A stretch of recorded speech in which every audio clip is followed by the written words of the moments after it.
Testing.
Dennis, what do? You retired now? No, I wish. I have a home care agency, Okay. a franchise, Synergy Home Care. Yeah, so keeps me busy. Nice.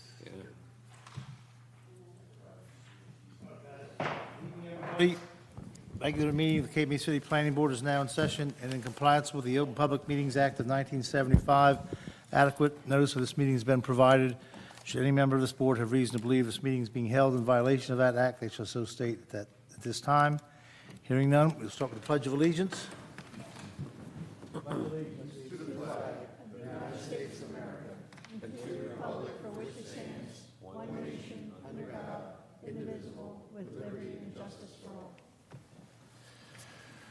Okay, roll call, Karen? Yes, Mr. Bezier, Here. Mr. Jones, Ms. McCorkle, Here. Mr. Crowley, Mr. Gorgone, Mayor Mullick, Councilmember Yeager, Here. Mrs. Reed, Here. Mr. Lundholm, Here. Mr. Paducis, Mr. Crippen. Here. Thank you. Okay, the first item is, it's actually, we have two subplots here. We've got the master plan consistency review of the updates and procedures for the protection of trees in Cape May, which is under discussion, but that rolls into the resolution, which is also on the agenda tonight. So we'll sort of roll those two together. I thought somebody from the Shade Tree Commission might be here. I guess they're not. So, any discussion on the master plan consistency review? Can I ask a question? If you wouldn't mind, we have some minutes to vote on. Do you want to do that after Did I this? jump past that? Oh, sorry. Yep, sorry about that. Is that okay? Yep. Thank you. Okay, the January 9th minutes, we'll do that first. Any corrections to that? Motion to approve? Okay, thank So you, moved. Dennis. Second. Okay, we have a motion by Mr. Crowley, seconded by Mrs. Reed. Councilmember Yeager? Yes. Mrs. Reed? Yes. Mr. Crowley? Yes. Mr. Lundholm? Yes. Ms. McCorkle? Yes. Mr. Crippen? Yes. Mr. Jones? Abstain. Mis- Okay, thank you. Mr. Bezier? Yes. Thank you. Okay, then we'll move on to the Shade Tree Commission items. Any comments on the master plan consistency? We don't need to vote on that, do we? Do we have to vote on it? Pass the resolution. Okay. Well, the resolution I'm voting, but not the Oh, okay, yeah, they're done together. Okay, so let's, anybody have any questions or comments on the resolution? Hearing none, a motion to approve the resolution? A motion. Second? Okay, we have a motion by Mr. Jones, seconded by Mr. Crippen. Councilmember Yeager? Yes. Mrs. Reed? Yes. Mr. Crowley? Yes. Mr. Lundholm? Yes. Ms. McCorkle? Yes. Mr. Crippen? Yes. Mr. Jones? Yes. Mr. Bezier? Yes. Thank you. Okay, we have one application tonight, which is Madison Cape May RE LLC, 1025, 1029 Beach Avenue, Block 1095, lots 8 through 13. Site plan, preliminary and final, accompanied by variance hardship, variance relief. The applicant will come forward.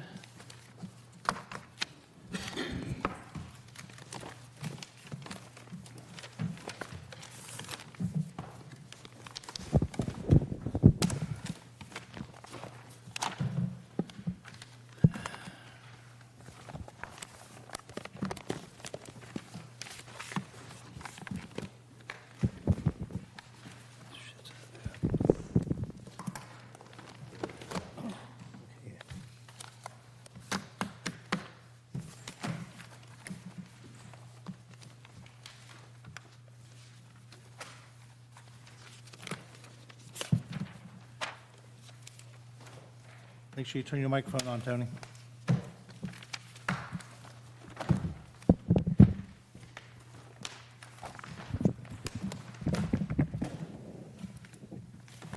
All right.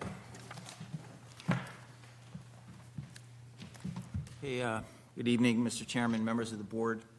Anthony Monzo from Monzo Cadenas Delalis, representing the applicant, Madison Beach Resort, Cape May LLC, trading as Madison Beach Resort, actually Madison Cape May Real Estate LLC. This is for the improvements to the Montreal Inn, and also there's a guest house to the rear of that at the corner of Stockton and Madison.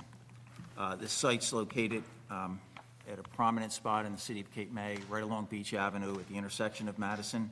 Currently, it consists of a 70-unit hotel and a 277-seat restaurant bar with a small liquor store and pool facilities.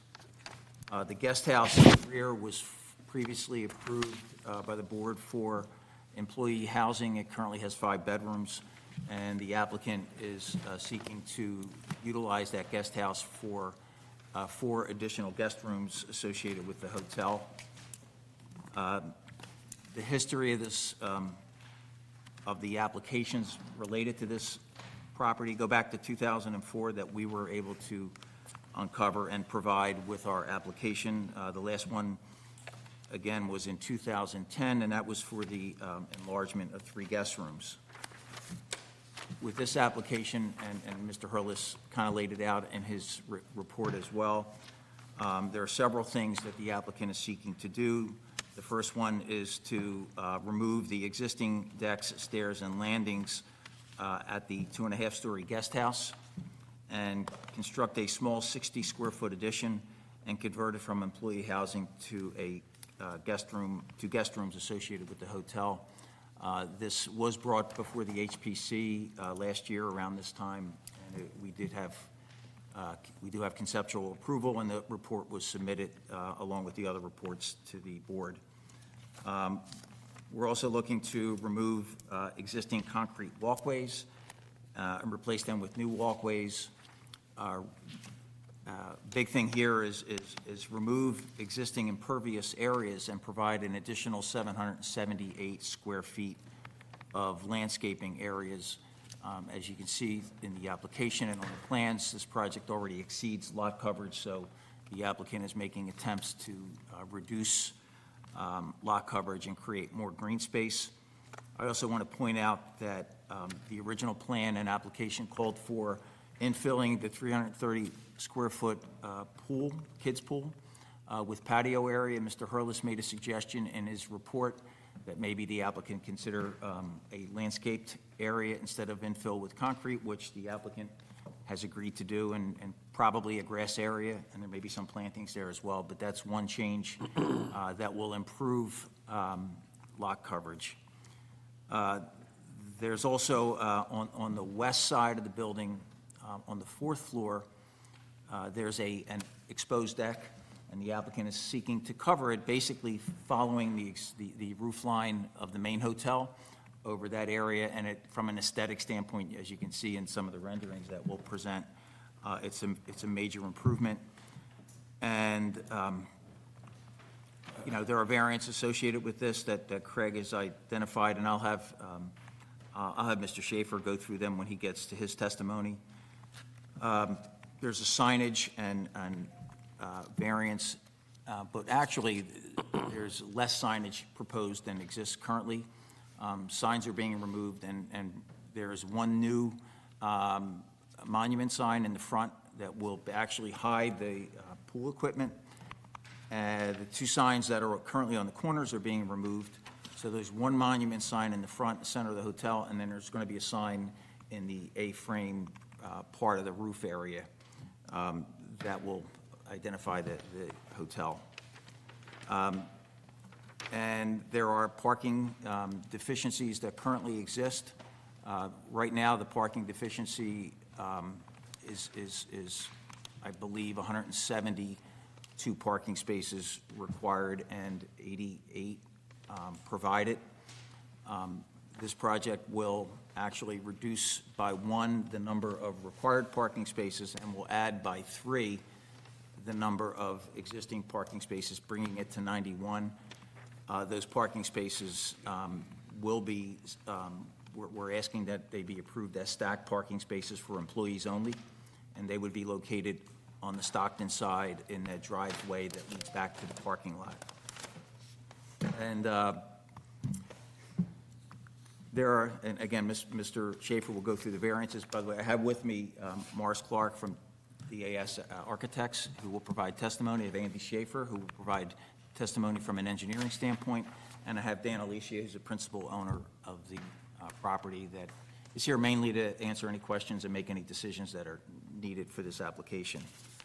So with that background, I also want to point out that we are asking, we didn't put it in the application, I spoke to Mr. Hurlis before the hearing tonight, we're asking that this be phased, and that the work unrelated to the enclosure of the restaurant area in the front, we're asking that that be done first. We just need to look at the other regulatory issues pertaining to the enclosure, including any DEP permits that are needed for that. So the applicant would like to have the guest house and other work unrelated to any DEP permits started. So if the board is going to approve this project, we would ask that it be done as a phased project, and the applicant can submit a phasing plan for Mr. Hurlis's review if that's done as a condition of approval. So with that background, we're seeking preliminary and final site plan approval with the 9 variances that have been listed in the application. So I'd like to start with Morris Clark. And you can swear all the witnesses in if you want at one time. And I'm also going to swear Mr. Hurlis. Do each of you raise your right hand, gentlemen?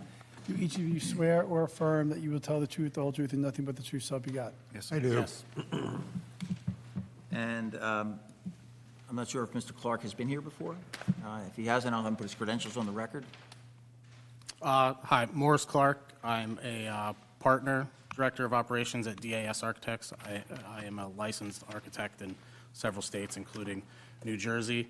I've been in front of several zoning boards over my 20-plus year career, including Wildwood Crest and Ocean City. I have been in front of some of you in past years reviewing some other projects here as well with my partner, David Schultz. Excuse me one moment. I'd like to let everyone know we're live streaming, so please speak into the microphone, because folks at home, if they can't hear it, they get upset. Please, thank you. Yep. Okay, is Yes, Mr. Clark accepted? Okay. Acceptable, yes. So if you can just explain the project, and you may refer to. some Yeah, if it's all right, pictures I'm of going to that. jump up and stand. I'll stand over there at the other mic. Okay. Take your mic. Turn that mic on. If you're referring to anything other than what's already in your packet, or if you've altered what's in your packet, please let us know so we can mark it as an exhibit, okay? Okay.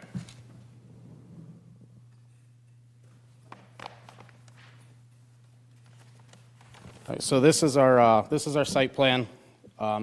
It's the same Z010 that we provided. I think it's black. It might be black and white in our printouts. Then we'll mark it. We put some color. So We'll if- mark it as Exhibit A, a colored site plan. Okay. So just walking you through the site, on Beach Ave here, this is the long main facade of the structure of the main hotel. So here, this light blue area, this is the addition of the restaurant. That's currently a permanent tent structure that's there, that's been previously approved and has quite a bit of seating in there. At this time, we're just asking to kind of take that same footprint, enclose it, take away this tent structure, and create something that, really fits the hotel, the neighborhood, and the Cape May area, instead of having a tent there. Kind of across from that, there's an existing pool equipment building. It's this low structure that has like metal roofing on it. We're proposing to actually eliminate the large Montreal Inn sign that's further down the site and create a new Madison Cape May sign on top of that pool equipment structure that already exists, trying to hide that, again, make improvements to the project and the neighborhood by getting rid of an on-sitely pool equipment building and hide it with this nice sign that we're proposing that we can show you later. Like I said, here near the lobby is where that current Montreal sign that's a little over a story tall is residing. We're going to take that one down, so that sign will come down. We are proposing some elements on the facade, which I'll get to in a moment, some changes to roof lines, but we're not changing any heights. And we're proposing some signage on the building there as well.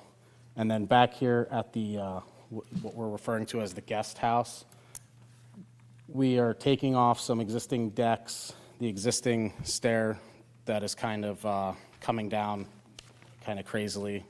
We're going to take that off. We're going to rebuild it as a new usable deck space for the guests that are here in this guest house, and a new, safer egress stair that would be attached to the building, held tight to it, and properly built and taken care of. Hold on one second, sir. Mr. Roush, are you able to see and hear? I can see, I can't hear very well. Okay, try to speak a little closer to your microphone so it can. Okay, sorry. Thank you. I'll try to hold it then. Better. Sorry about that.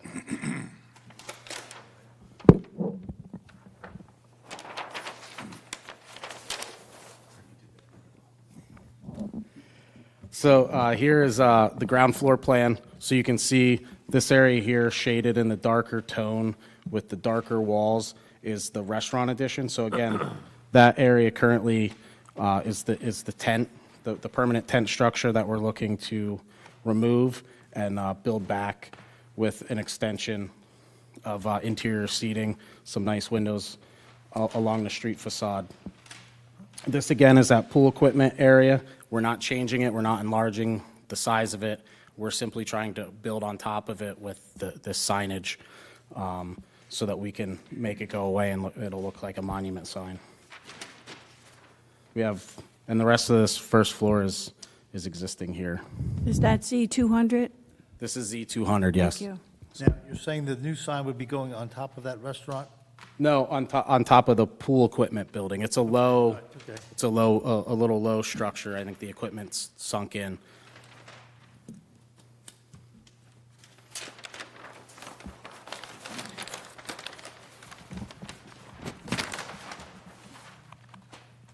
This is Z201.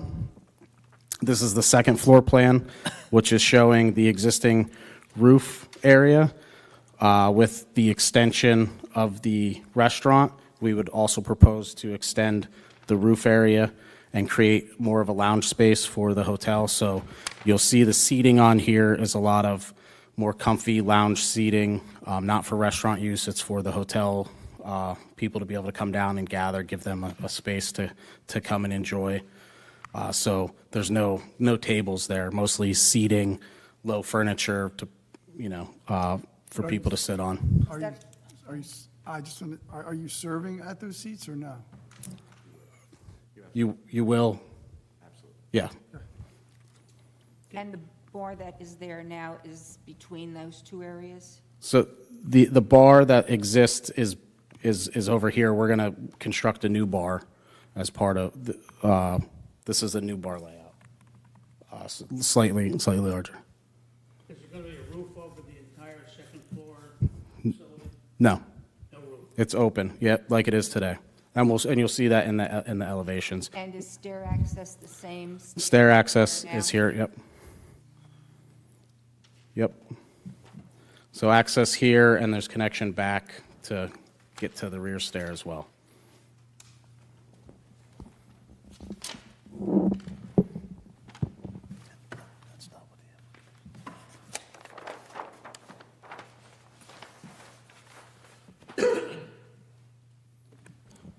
Z202 has, there's no changes here, so I'll skip that one. Can I ask you about that? On the rooms, all the rooms, the first, second, third, and fourth floors, they were reconfigured in 2010? Yeah, I wasn't part of that project. Now, majority of those rooms appear on your plan to show that there's a bedroom with a door and a living room area, which your marketing documents indicate are also the sleeping arrangements, where you would have a pull-out sofa in those rooms. Mm-hmm. Is that right? Yeah. Okay. Yeah, so the living room space is a living room space, but has a pull-out couch, and then there's a separate. Also a sleeping area. Yeah.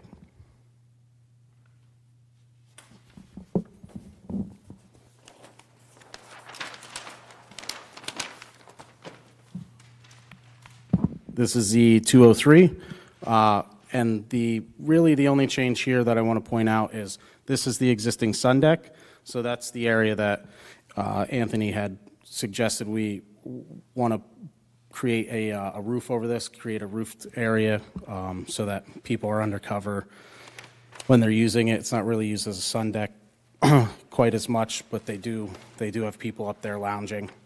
So we want to create a roof that'll be the same roof line as the existing building that we're looking at.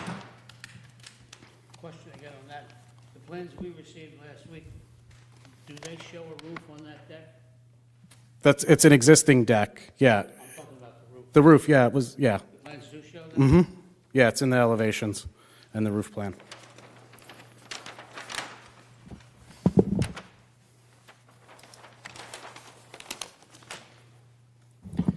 Z204 is the ground floor, is the first floor of the guest house. So you'll see here, this is the area that we're adjusting. So we're taking off a deck, and there's an existing stair that has a landing, and it kind of comes down and dumps out right next to the existing driveway. We want to take that off, kind of bring this back, make it more compact, make it feel like it's part of the house and the look of the house, and create these decks for the guest rooms to be able to use. We're also adjusting the stairs for the 2 egress points.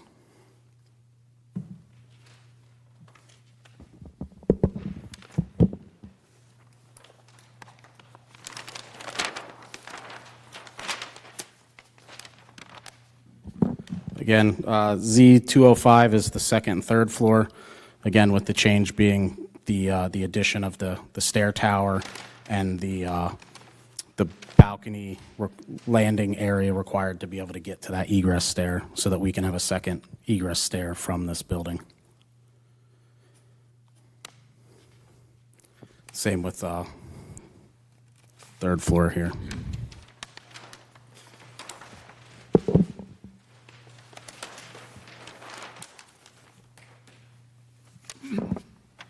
So the exterior elevations are really what I think are going to tell the story of what we're talking about here and the changes.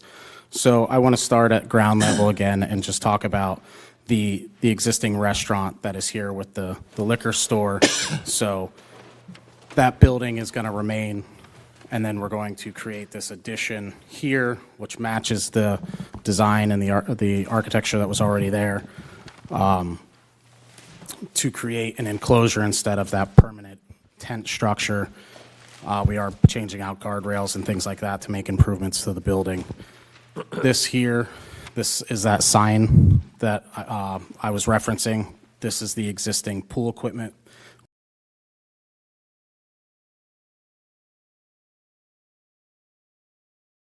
For the Madison.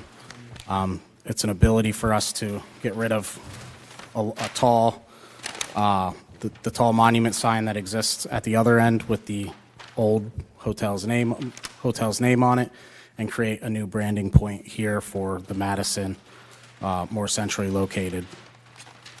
We are proposing to adjust some of the roof dormers and change their shape and create a new signage on the top here.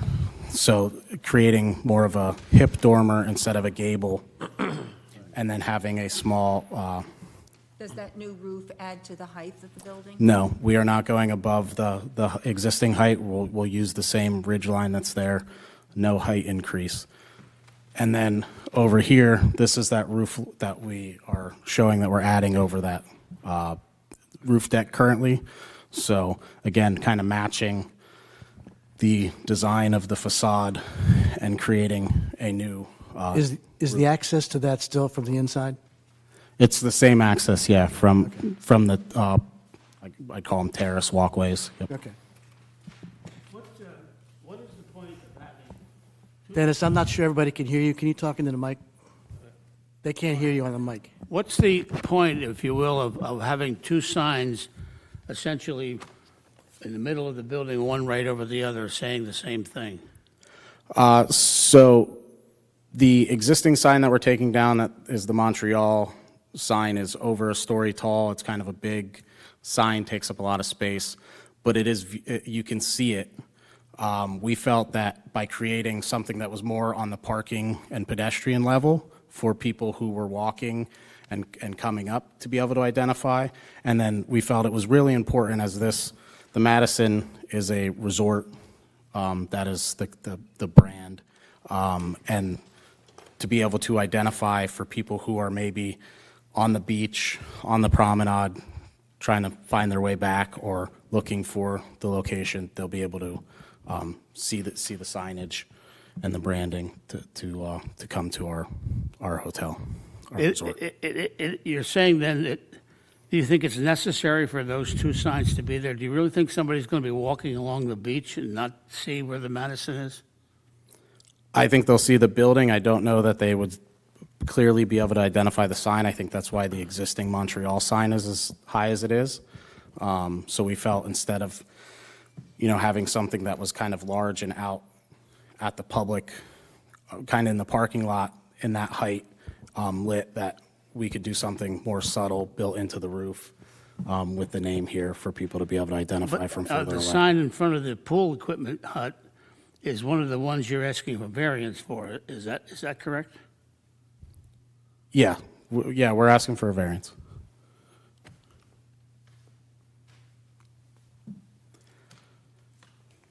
So just some additional views of the building. We are like creating some additional columns to kind of dress the building up. We went through HPC with this. We are changing our finish colors, going to paint the building, kind of make it feel like the Madison, the resort feel that Dan, our client, was looking for. Our rear elevations here, again, just showing some of that guardrail work, and I call it gingerbread, but some of the additional trim that we're going to be putting on the building to help it read and look better. And then a side elevation here, so you can see this again is that looking at the outdoor second floor lounge area above the restaurant bar, you can see that there's no roof structure there.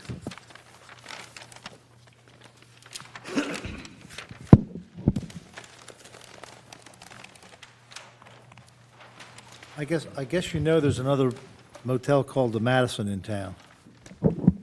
Yes. Yeah. Yeah. Pardon me? Name's changing as well. Well, okay, it's good. Please turn on your mic. Thank you. Yeah, there is, but it's not Madison Resort. Don't want to confuse the public. That's why you need all the signs. So this is Z601. Here we're showing the guest house. So again, updating some finishes. We went through HPC here. This is the front facade, so you're seeing the porch, the new stairs off of the front entrance here on the east elevation. On the north elevation, again, an added set of stairs, well, not added, but replaced set of stairs, meet code.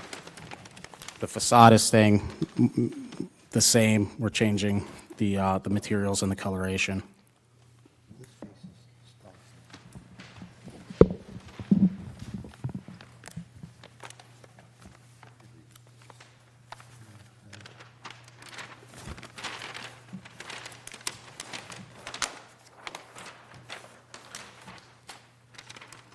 Approximately how many square feet of stair and deck area are you eliminating?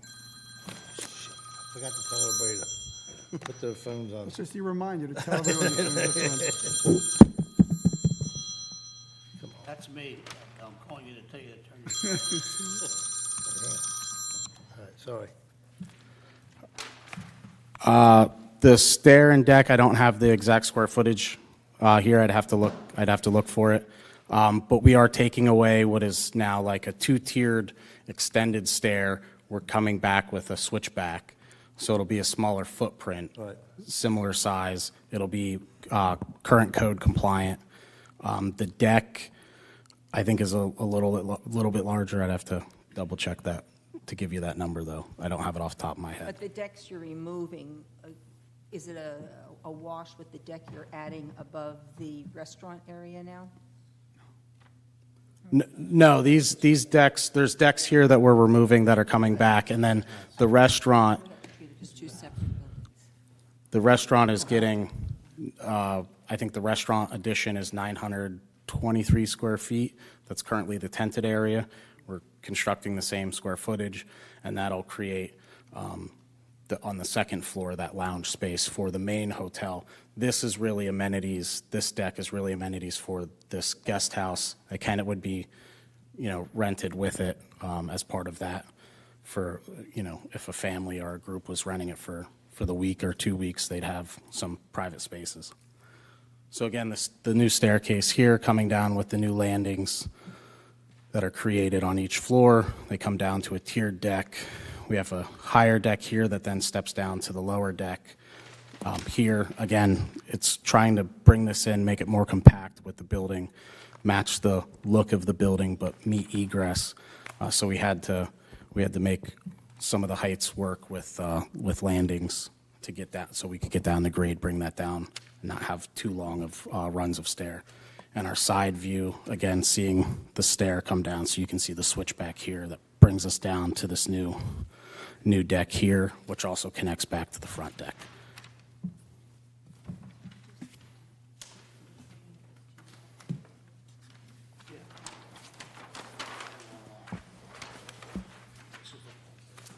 Z603, these are the sign details, so you can see in drawing 1, 2, and 3, these are the sign details for what we're proposing over the existing pool equipment. So this is an existing structure that currently has metal roofing on it. This is actually the wall in front that exists. So that's this here. So we're proposing to clad that with brick and some trim, and then we'd create this monument sign to look like a pergola and trellis with the Madison Resort Cape May signage. So lattice work, painted trim for the sign. And then we have a section here, so you can see this is the existing building.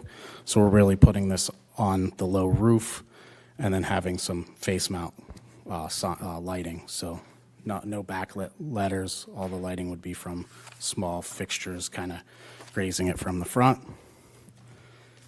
And then elevation number 4, this is the barrel vault dormer here with the Madison sign in the roof, in the barrel vault. That would be lighting the sign as well, and then the signage. Just so I'm clear, the top one is a sign that's on top of the pool equipment. This is the pool equipment. The other one is the one that's on top of the. And this is the building. Yep. Yeah, so this is above the top floor in the center, and this is above the pool equipment. Could you show on the chart before the whole lot, could you show us what a freestanding sign is going to be? Yeah. It's not really free, I guess it's freestanding. The freestanding sign is right here. So it's next to the stairs that are right in front of the restaurant tent structure now. That would be the restaurant structure. So that is the existing pool equipment. The child's pool is right behind it currently. That sign in front of the pool equipment shed, where's that, the large sign, the freestanding sign? The existing freestanding sign, the one that we're taking down, that is over here. So you're not going to have any sign at this corner? No. Or the other corner, right? Nothing on a pole. There was a sign in front of Harry. Madison and. Or over here. Yeah, no, okay, I know that's, so there's not going to be any sign at the corner of the... Not for the hotel, no. The signs that exist for the liquor store and for Harry's, the restaurant, will remain. They're on the building. And we show that. I'll show them in the elevation. Yeah. I do have a couple 3D renderings I'll show too.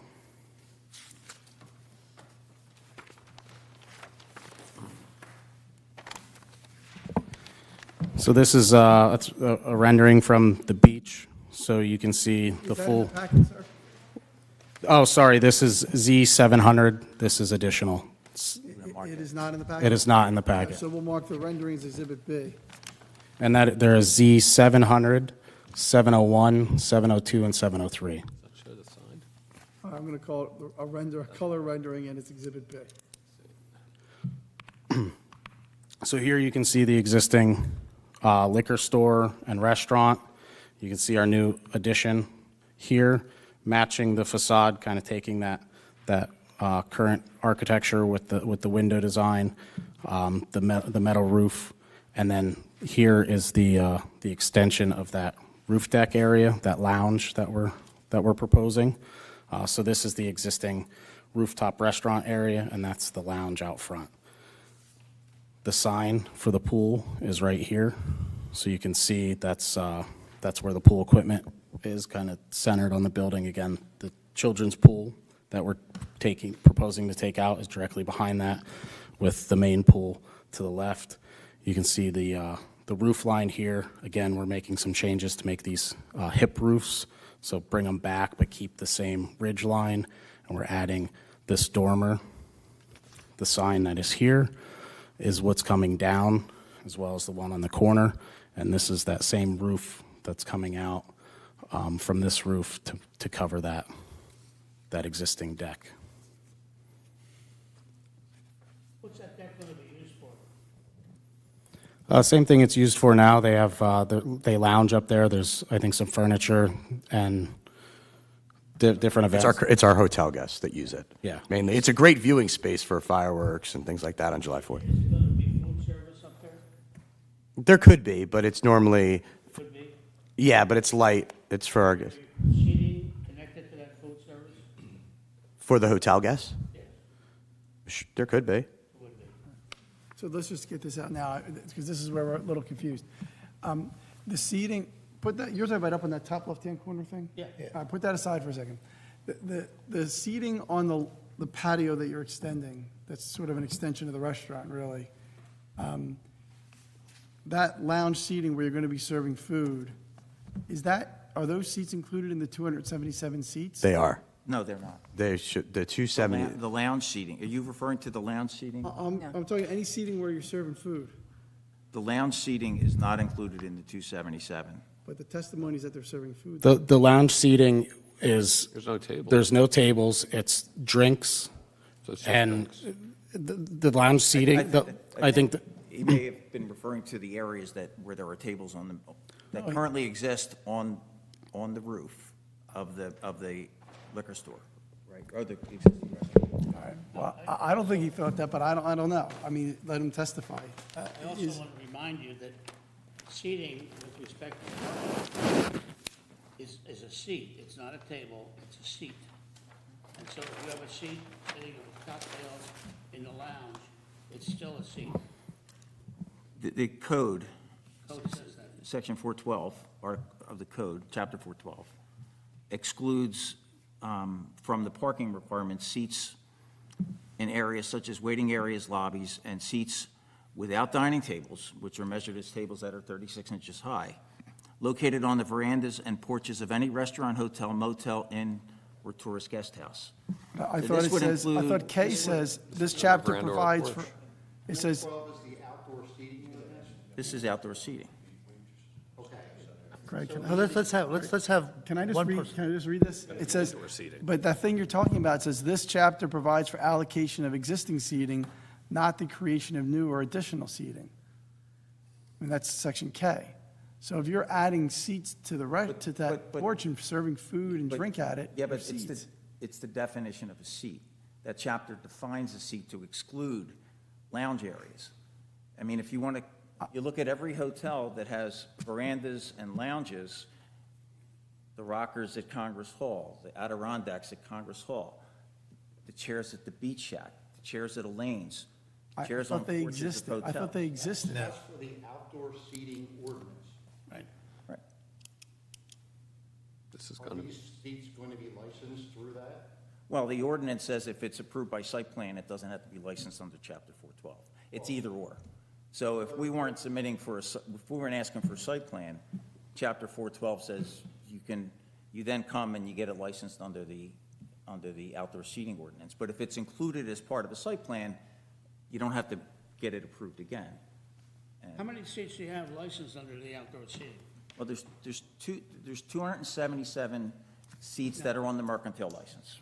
They're licensed, period. They're not licensed as outdoor seats. There's 277 restaurant seats that are licensed, and they've been licensed since prior to this group acquiring ownership of the hotel. Somewhere in this paper blizzard we got for the last week, there's an approval of outdoor seating with a site plan that you had to submit, and you paid for that, for the permit. What does that say about outdoor seats? How many seats were in that application? I'm And not sure. Are they on the top or on the first floor? There's 277 licensed restaurant seats, Right. and I have the mercantile licenses here. I can introduce them as exhibits. I think they were included in the package, Rich, as well. So I included in the package the past 3 years of mercantile licenses. Right. That have 277 restaurant seats. Yeah. Outdoor seating, annual site plan under code 110 for 2023. Do you have that? Is that seating plan available? And how many seats does that show? That's just for outdoor seating. I'm not sure what you're referring to. Mr. Kraft. This, you sent us this. Is that the mercantile license? Yeah. 277 restaurant seats. No, no, this says outdoor seating, annual per seat fee, seating plan required. That's code 110. Code 27 is inside seating, annual per seat fee, seating plan required. This is, you gave us this. This here? Yeah. Okay. It says 277 on the bottom, but how are these seats broken out with respect to the Well, codes?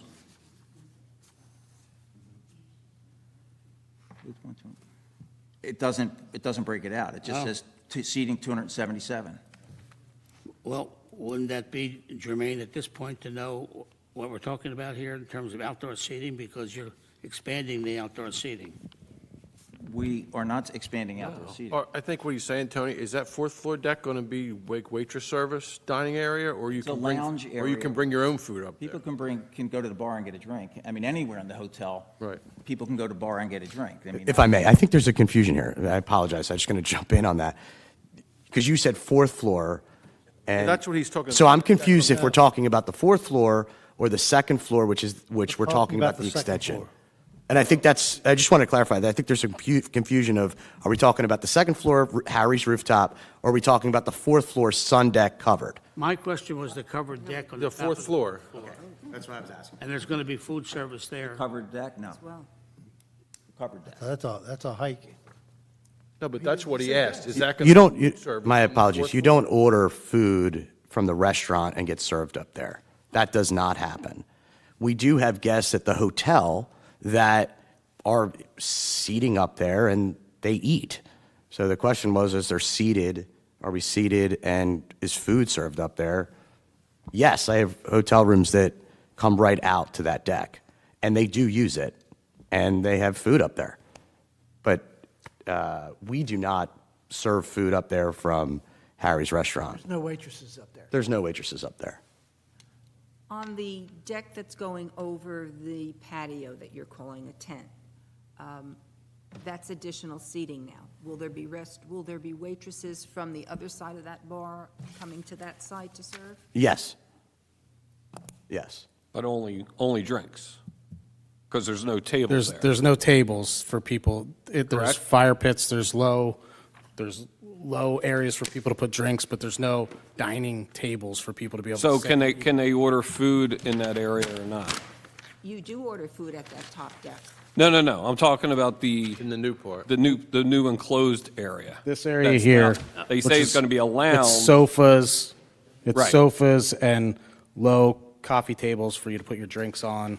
I imagine you're saying probably appetizer, small fare. People aren't eating dinner here. So there are It's tables. for hotel guests to be able to come. And again, these are for the hotel guests to be able to have seating areas. You're saying there are tables there for these There's lounge areas? not dining tables, no, there's like coffee tables to set a drink Oh, on. they're tables though. They're not a dining table, I believe the code. Tony, could you give us the number of seats that were in your plan for code 27 and code 110? They are, I don't know what those codes are. All I know is the mercantile license says for Harry's Bar and Grill, 277 seats. And it's been like that since they've owned the property and prior to that. So I don't know what those codes mean. They may be, Karen knows, they may be Well, one codes code's- that are used by the licensing officer, maybe they're UCC codes. I have no idea. Well, one code's the inside seating and the other code's the outside seating. So could you tell us how many seats are currently inside and how many are outside? There's,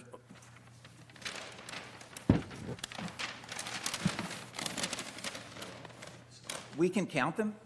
I think there's about 100 seats downstairs, which are all inside, and I think there's about 177 seats upstairs.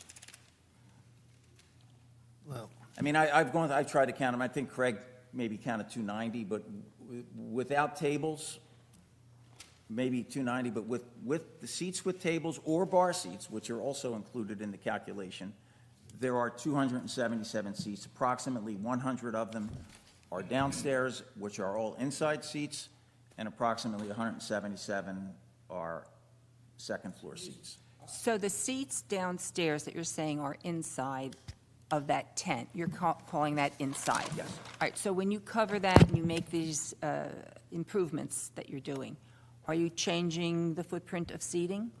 And are you changing the bar area to allow more, nothing? Okay. No, that's staying the same, and I think we're a little over 100 seats down there with, when you count the tent as indoor seating, I believe we're There's no currently. bar downstairs under your plan. There's an existing bar on the first floor. The existing bar stays.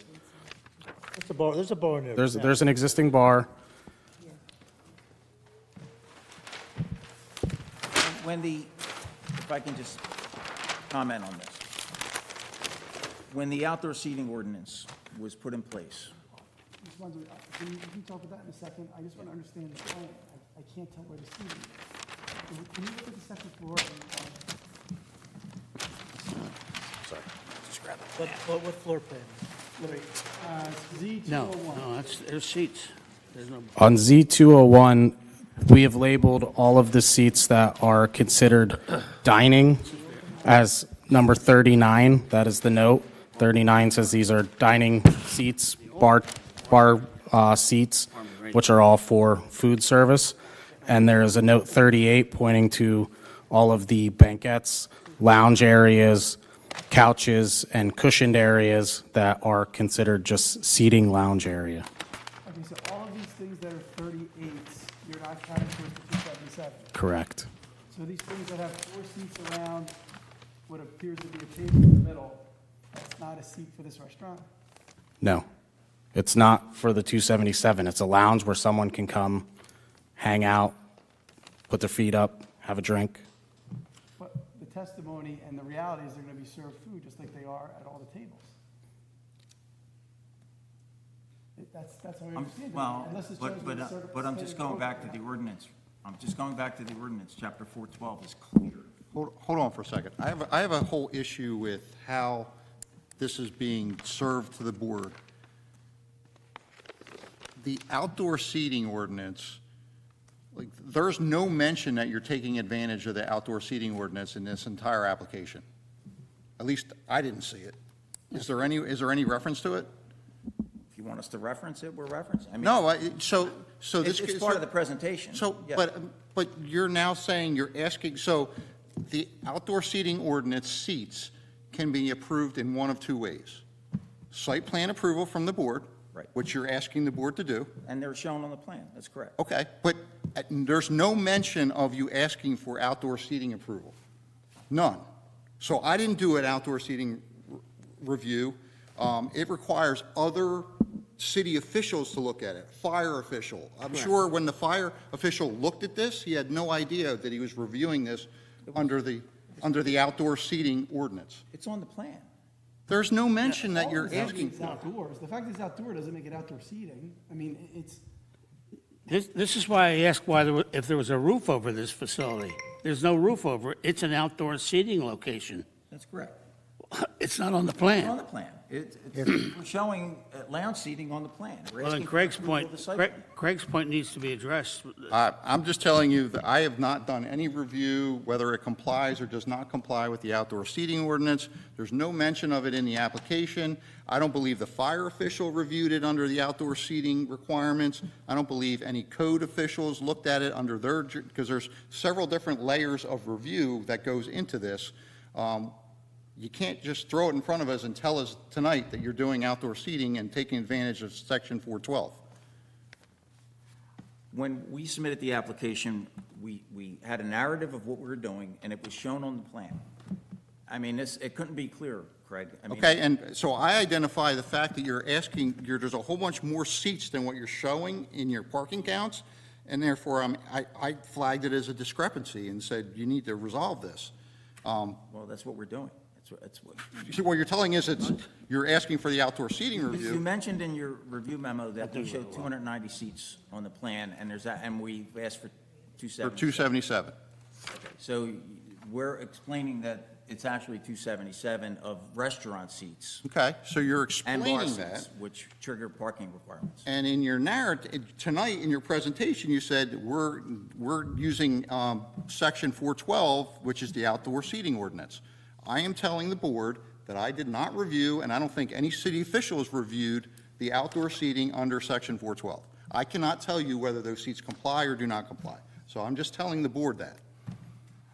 I guess, I'm not as much, Mr. Monzo, I mean, I defer, I know you know a lot about outdoor seating, and I respect your opinion on that. I have a difference of opinion I want to ask you about in a minute on that, but where it says 39, calculate 38 are proposed lounge furniture to be subtracted out from parking calculations. And that's like a 38. So if I look at the 38, it's in the old section. It's a semicircle and 2 seats with a table in the middle of it, and it's marked a 38. All right, I mean, right here, so, right there. The 3 semicircles, they're like, Yeah, yeah, they're like, they're outdoor sofas. well, yeah, all this section right here, that's in the old existing section where, The tented section. I mean, existing section, why is that not, how do we see that from the 39? And what makes that a 38, not a 39? I'll tell you in a second. I mean, is it the height of the table or something? It says an outdoor seat of this section shall mean an outdoor seat at a retail food establishment where food or drinks will be consumed. So that's the premise. Right? Then it says, seats used as general hotel and restaurant seating areas such as waiting areas and lobbies, and seats without dining tables. Right, so, Let me finish. Without dining tables are not considered seats. Dining table defined as any surface from which individuals eat, whether permanent or movable, and with a minimum height of 30 inches and a minimum surface diameter of 36 inches. okay, so what are So- what are the dimensions of that thing on We 38? can provide testimony on that. So these are all coffee height, coffee table height, which is under the 30-inch requirement for a table. Tony, let me ask you a question. When you look at your plan for the second floor of the bar, there's a railing that runs all the way down. Are those seats counted in your Yes. calculation? Yes, All bar those seats. are all bar seats. All bar seats are counted, and all seats with dining tables are counted. And on the first floor of your plan, I'm looking at Z200. On the first floor, there's a big square rectangle where the old bar used to be, still is. And you count those as 39s. They're all seats, they're all countable seats for parking around that 25. That's correct. That's That's not a bar. a bar. This is the existing bar. Is that going to be a bar? Yeah, yeah, It doesn't show that on there. yeah. I'm not sure I understand why it doesn't. It's the same shape. It's the bar that's there. It looked to me like it was going to be some sort of a service place where you could sit at this bar and eat food, but is that a liquor service bar right there? Yes. It's the existing, Where it says existing roof deck, all those seats there, bar seats or seats with tables, they were existing. They have not changed. So the existing roof deck has not changed. The only thing changing is where it says roof deck addition, and that's where there are the low seats. Some of them have low tables, but not dining tables. So the question, can you sit down and eat dinner at those tables? Not. Probably. I mean, people can eat wherever they want. People can eat sitting on a park bench if they want. But the problem is the ordinance doesn't regulate that. As long as those seats are not dining seats at a dining table, they're not considered. And Chapter 412 says they're not to be included in your parking calculations. Okay. What's this big square thing in the middle? That's the bar. That's existing. are you on the second floor? I've been there, okay, go ahead. I think that's The seating. big rectangular thing in the middle, under existing roof deck, right under those stairs. What is that? On 701? Or 201, I'm sorry. It's the new bar location. This is the new bar location. So there's an existing bar up there, this is a new bar. There's the new bar, so the existing bar and the new bar will be there. No, this is on the roof deck, this is a new bar. And are There you, is no existing bar. The existing bar we were talking about was in the ground floor. Well, there's a bar up on the second floor. There is, and we're taking it, it's going away, and we're making a larger bar. that's, Bars where these seats are located, and you're calling them 38s. Yeah, the bars right here, the bars right here. Mr. Monzo, what do I do with section K that says this chapter provides for allocation of existing seating, not the creation of new or additional seating? Depends on the definition of a seat, Rich. I mean, that's why I pulled out the definitions. Because a seat, we know what a seat is, but a seat for purposes of chapter 412 does not include a chair that is not with a dining table that's at least 30 inches high and 36 inches in diameter. I mean, I sat on that committee for months to develop that outdoor seating ordinance. I know what it says, and I know what the intent was. It was not to penalize hotels and motels and inns from having chairs where people can sit and possibly get a drink. As long as there's no dining table with it, it's not considered a seat and does not factor into the parking calculations. That was the whole reason for that committee that was put together to develop this ordinance. And that's the outdoor seating ordinance? Yes. Then why is the section on the first floor, some of those seats up there are 39s? Well, the 39 is a code. It says dining seat layout to be counted towards parking calculation. Yeah. But that's in the 277. Yeah. And if you look at, that's not the roof deck addition. That's part of what's already there. So, and when I go back to Craig's comment, he said, well, you didn't tell us. I mean, all you got to do is read the sheet notes, and it's clear in here what was being proposed. These are lounge seating on top of the rooftop. This is the only change. See this shaded area where it says roof deck addition? That's the only thing being added here, and they're lounge seats. but you're expanding the amount of seats at the bar. No, This new bar has We- just as few seats as the old bar? but, oh, I'm sorry. Mr. Alicia is correct. We're reducing the number of tables that are physical dining Yes. tables that are on that rooftop to add it to the bar. Where if you go up there today, there's a lot of dining tables that are physically on the roof. I know. Those are being removed, creating a larger bar that's actually, So the what people bar want. that Function- you're making is increased seating from the old bar. That was my question. but I'm reducing the dining tables that are on the rooftop to create that number. Yeah, so we're we- not increasing that number above the 270. Correct. The 277, in we've that we've displaced that 277 differently throughout the plan. It's the same 277 for dining. We created a larger bar.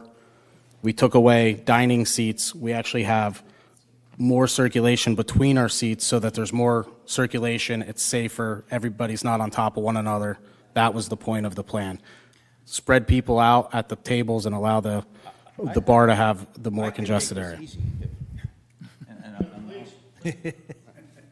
We can take, where it says roof deck addition, we can take all these seats off and come back under 412 and get it licensed through the clerk's office. And we meet all the requirements, and it doesn't have to be shown in the site plan. If that's what you'd rather us do, we can do that. We were trying to do it easy, make it in one step, show it on the site plan. Either or, we clearly fall into the permitted areas of chapter 412. These are not restaurant seats, these are outdoor seats. The whole ordinance was created to allow just this for hotels, motels, and restaurants. And I just If you want want to us be to do clear, it that way, we can do it that way. there will be no waitress service serving food on that expansion that you're talking about, that you could go and get that roof deck addition. No, I mean, I'll let Mr. Alicia answer the question. I'm not. That would, would never testify that a guest that's staying in our hotel that's sitting up in the lounge seating of the addition is not going to order an appetizer. In fact, as a liquor licensee, that would not be a good thing. So we're not going to, I would never say that, but they're not served a massive dinner. You can't. Restaurant sandwiches and. It's quick service stuff. It's not at every hotel in Cape May. I mean, it's not, this is no But- different than anything else. I mean, Correct. I mean, it's throughout. Was there an application fee paid for the outdoor seating? Not a separate fee, Craig. Well, it's required. So, I mean, Like I said, we can make this easy. We can, I mean, I definitely paid you're. all you're of our el- fees, I can tell you. No, I mean, it's something that was not reviewed, and there's a whole layer of review. The zoning officer is supposed to be involved. The planning board engineer and city attorney shall seek input from the subcode officials, fire department, police department, and other such departments as necessary to ensure full compliance with the terms and conditions of this chapter. I can tell you, none of that was done. okay. We were not aware, I'm just saying, we were not aware that there was an application for outdoor seating being pursued in this. Anthony, I mean, the fire marshal would look for the same code compliant, the same code applies for outdoor seating for egress as it does for restaurant seating. So they reviewed it to make sure we had proper egress size and egress amounts, which I think would be the same review I would think that would be happening. They reviewed it for the code of egress, which is what they're reviewing. We can do it, one of two ways. I thought the site plan. I'm just letting the board know where we are at this point. They can just determine whether they're going to, how they want to proceed. I mean, one suggestion is, if you're concerned that the fire department did not look at it from that perspective, it can be conditioned on, if it's an approval, it could be a condition of approval. We did get a letter from the fire company. Yeah, they said no problem. The And we got police from the said no police problem. department as well. We have some comments from the Environmental Commission and the Shade Tree Commission, which are not a problem. And we have, the HPC conceptual approval. So again, I didn't know we needed to say we're also seeking outdoor seating, because it says here that if you either go through the licensing section, or you can show it on, if it's not on a site plan. And It should be figure, made let's just show crystal it on the clear. site plan. It should be made crystal clear that that's what we're reviewing.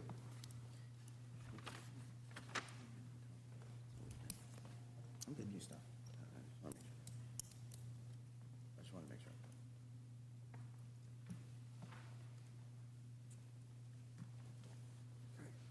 Which path would you rather take? Continue on? Well, if the board has concerns about approving the extra seats on top of that addition, my preference, if you're okay with this, Dan, just remove it from the site plan, and then go through chapter 412 and licensing and get an approval there, because it's going to be a little while before that building is built anyway. So I have no problem, but I don't want to hold up the application because of that. Tony, I can only speak for myself. I think it's better to do it as part of the site plan process. That way you see the whole project. Okay, and I also think you're asking for a fairly large parking variance. I know it's existing, I get it, okay? I know you're saying, but you are, it does intensify the use of the property, okay? So by adding 50 lounge seats in an area that is deficient by 100 spaces of parking, that does intensify the use. It is relevant in a variance analysis. So I think it's better to have it as part of the site plan. The part that I am not clear on, and I am not paying close homage to you here, I really am asking you, is I thought that the concept of the outdoor seating was for existing properties that had a whole bunch of seats on their patios and everything already, and people who wanted to take some of their indoor seats and put them outside, so that it's still a 120-seat restaurant, but they want to put 30 of them outside, that they can move them outside, and then there'd be regulations on where to put them. I didn't understand the ordinance to be that you could build what is essentially a brand-new addition to a restaurant, add 200 seats, put the tables at 30 inches instead of 48 inches, and say, that's okay under the outdoor seating ordinance, because I thought Section K is, I don't think it has anything to do with the definitions. It says outdoor seating as permitted under this chapter should not increase the required parking spaces for any retail food establishment. That makes sense only if the next sentence is true. This chapter provides for allocation of existing seating, not the creation of new or additional seating. So I took this to mean that you don't need new parking because you're simply moving seats around from indoors to outdoors. Can you read the definition of outdoor seat?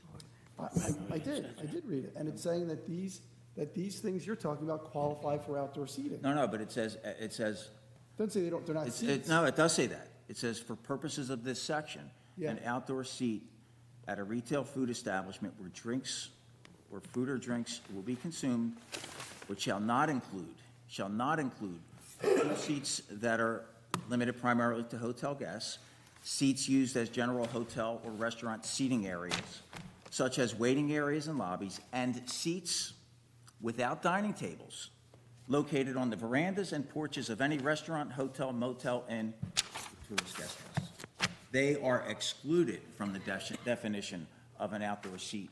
So what you're talking about is moving restaurant tables from inside to outside with the same number of dining seats and dining tables.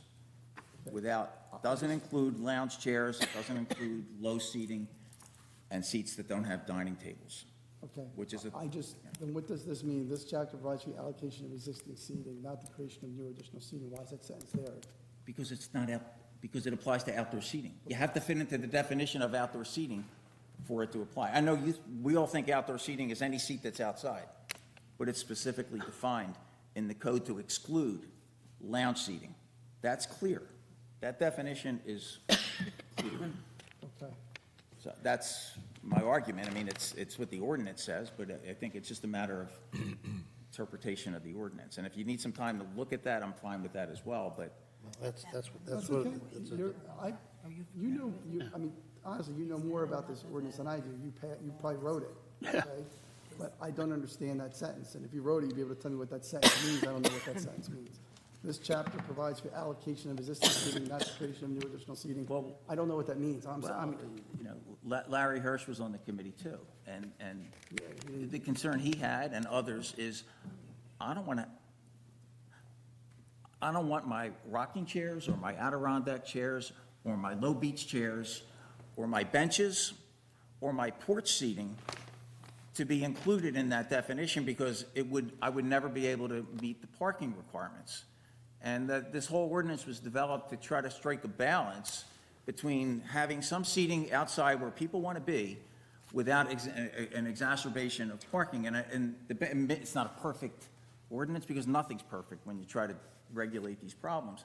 But the balance was, let's not just increase the restaurants by allowing restaurants to continue to put restaurant seats and tables outside. If they want to do that, they have to reduce the inside restaurant seats. But as far as people waiting for a table or just sitting at a hotel or just passing by, sitting at a chair, maybe somebody gets a drink, maybe somebody doesn't, maybe somebody walks up to a bar, or maybe they just sit there.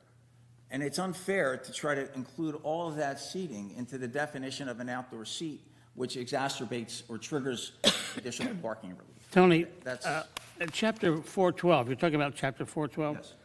Yes. Help me understand this.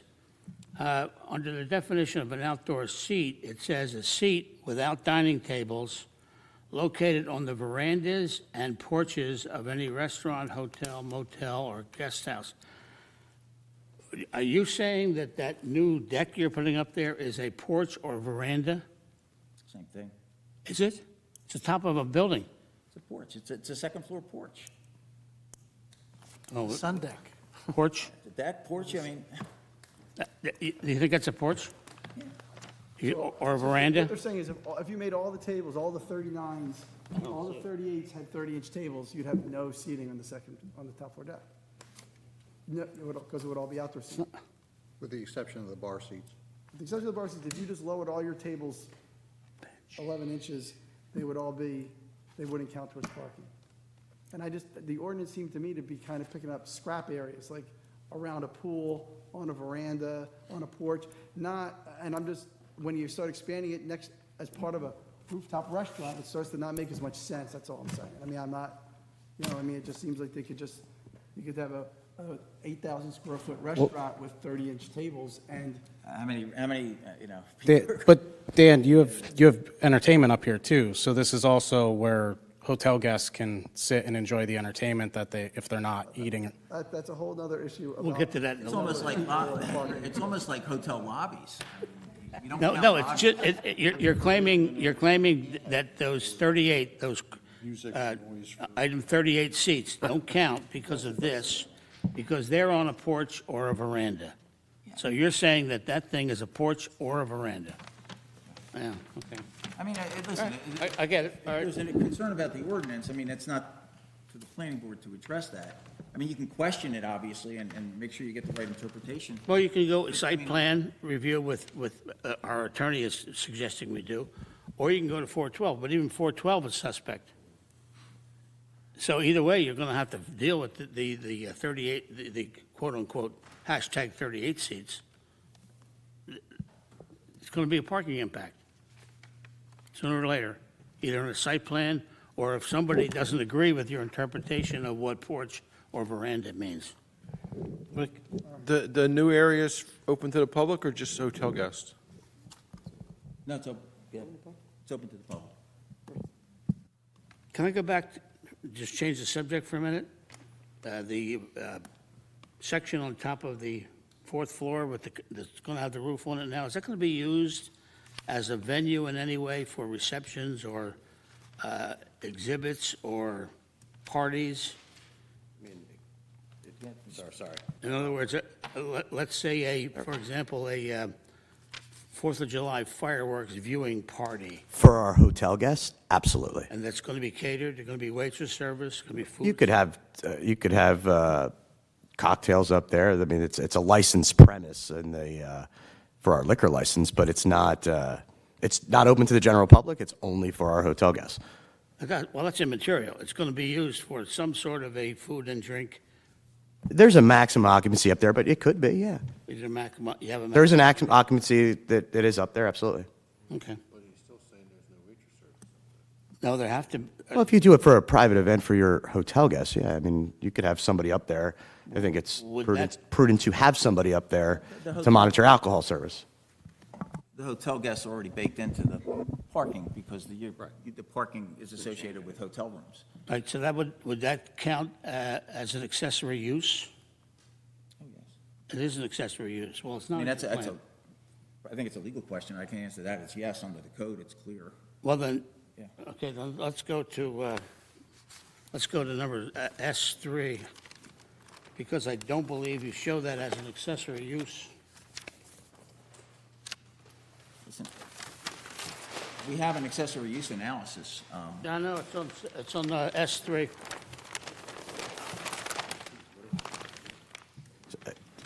So, no, that's it? Let's get his question Sure. first. In fact, I'm on S3, and I'm looking at the accessory use, existing hotel versus accessory use proposed. Fourth floor deck, is that it? It says no accessory use. You just said it was an accessory use. The fourth floor deck is not an accessory use. You just said it was. Whatever it is, it is. There's an accessory use analysis in Craig's report as well as on the plan. We have a calculation of all the accessory Yeah, uses. right. Do you know which sheet that's on? Yeah, it's on the one top. If I may, the fourth floor is not changing use. We're not doing anything different than has been done at that property since that fourth floor was put on the property. Let's be very clear. There's zero change. It's always been used that way. In fact, 15 years ago, my wife and I came there, stayed at the hotel, we went up there. So there is no change. We don't anticipate a change. To have people, sorry, am I doing? Putting a roof over it? Putting a roof. You're just putting a roof over it. You know what? It's just to be clear, it's probably one of the most beautiful areas to watch the sunset. It's unbelievable. It is for hotel guests, which it's been in use forever. So zero change. There have been people that have been up there cleaning it up, servicing it. No change. It's the hotel. I'm not opening it to the general public. I'm just looking at the accessory use chart on that section there, that it says it's not an accessory use. Craig, is that an accessory use? What's that? The fourth floor deck with a roof on it to be used for in-house. On the fourth floor. What sheet is it on? It's on the sheet 3 of the site plan. I don't, my opinion, it's not any more an accessory use than the lobby of a hotel is. It's just part of the. Or a hotel. pool. It's for guests only, right? Yeah. There is no public access to this out unless you're staying in the hotel. It's not changing. All I'm trying to do is put a roof over it. That's all I'm doing here. I don't think that's an accessory use. I think it's part of the hotel. It's just like any other lobby area with a bunch of windows, but it's open. Well, okay, then it should go over on this side, existing principal use. It's not anywhere on the, My recollection is they were within the 25% anyway. Yeah, they were, yes. Well within, well within. I don't think it's an accessory use, no. I don't know, we got to get, I mean, I It does, by the way. There's a lot of questions. I think this is the analysis you need to do, and how you decide is up to you, and I'm not being critical in any way. They're expanding this dining area over the new addition. They're, The new some roof, of, the new roof. it says roof It's deck a- addition, well, but okay, well, the new, whatever that is, the part that they're closing in, right? They're taking the tent, they're putting a roof on it, and Correct. then they're putting stuff above it, and it looks like it's an extension of the restaurant. A lot of those seats that are in there meet the definition of an outdoor seat. It's the applicant's position that even though it is new seating, in an addition, it still qualifies as outdoor seating, it doesn't count towards the parking. My instruction, I'm sorry, Richard, I was just the opposite of that. Our position is it is not outdoor seating under the ordinance. no, I thought you said that the ones that are 30 inches or less are outdoor seating, and therefore they don't count towards the parking requirements. Not dining. Not dining. They're not dining seats. I mean. Not dining seats, Yeah. outdoor seating. Okay. Which doesn't count towards the parking. I'm saying exactly what the ordinance says. That you wrote. I'm quoting you. Well, no, So- outdoor seating was defined not to include those chairs, those seats. Outdoor seating says it specifically does not include those seats on the Seats. veranda. seats on a porch or veranda where there are no dining tables. And the whole reason for excluding it from the definition of outdoor seating is because if it's, once you call it outdoor seating, then you have to comply with the swap you talked about, where you can swap indoor seating for outdoor seating, which are restaurant tables and chairs. And then if you exceed what's existing, it triggers a parking Right. analysis, which by keeping it outside of the definition of outdoor seating, none of that gets triggered. It's still covered under Chapter 412, but it's excluded from the parking requirements, and it doesn't have to be a swap of indoor for outdoor seats. I got to do some thinking. The first, And, all right, hold on a second. I mean, you can talk. I'm going the to, first floor enclosed area is restaurant seating, correct? That's indoor seating, that's not outdoor seating, first level. The first floor is dining That's fine. seating. Okay, so there's no issue with that. No, It's just what's on top of Dining this, seating now, and it's gonna, when we, and that's included in the 277. that's included in the Okay. 277. And you're not changing the footprint there, you're just doing a different kind of, All we're doing is trying to eliminate a plastic tent and create it more aesthetically pleasing to create a 12-month operation so that we can have the restaurant open 12 months a year, which we were almost open 12 months a year this year, and next year we will be. So all we're trying to do is create a 12-month operation of Harry's. okay, here's where you confuse me, Tony. I just went back up.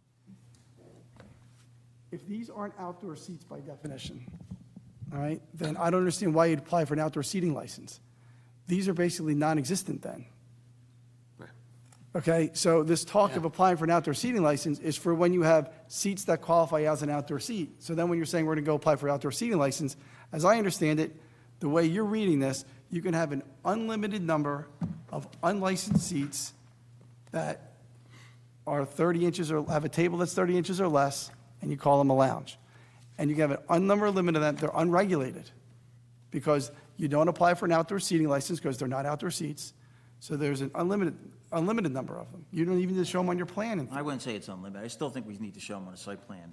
And I still think it needs a fire department review, which it has gotten. All right. I mean, we just can't line up. I understand, Tony, hundreds of but- seats in a small area and not expect to have a concern or a I problem. understand. I'm just pointing out that a half hour ago, the plan was, I'll just take these off the plan and we'll get an outdoor seating license. But this doesn't require an outdoor seating license, as you're describing these seats. They're less than 36 inches in diameter, less than 30 inches high, the tables, and the seats are lounge seats. So that they don't even need to get a license under the outdoor seating license. And that may be the, That excludes them from the outdoor seating license, but does it exclude them from the parking count in the general zoning code? That's what I'm saying, this I outdoor don't think it seating is does. for. No, it doesn't. The outdoor seating is for things that are under the outdoor seating license, but these aren't that. They have to be they're outside seats, though. It can't exclude Seats them the because upstairs it's either bar. one or the other. It's got to be one or the other. let me just focus on, if you want to include every chair where somebody sits in the parking calculation, you'd have to change everything in Cape May. Every restaurant and every hotel has outdoor seats. Pools have chaise lounges. They're not outdoor seats because it excludes them. So you can put 1,000 chaise lounges on the lawn at a hotel and say, wow, they're not outdoor seats. Therefore, but you have to get a parking space for every chaise lounge or every 4 chaise lounges. It makes no sense. I mean, you have hotel lobbies that have couches, that have chairs, that have waiting areas. Restaurants have waiting areas, benches. I mean, people sit all over the place as they're waiting to eat, as they're waiting to maybe get a seat at the bar, or if they're just sitting on a rocking chair and enjoying the view. That doesn't trigger a parking analysis. It never has. Right. So I'm coming to understand this clearly now. It doesn't make sense to me, but this is what it says. So you could put full-size tables there if you got a outdoor seating license, Correct. an unlimited number of them without No, regard to no, parking. Well, whatever this thing says per We square have foot. full-size tables, If you put, dining chairs, we'd be limited to the 277. So if we wanted to put tables and chairs, restaurant tables and chairs in that new seating area, we'd have to take them from somewhere else. Or it would trigger an additional parking requirement, which means we have to get another variance for parking.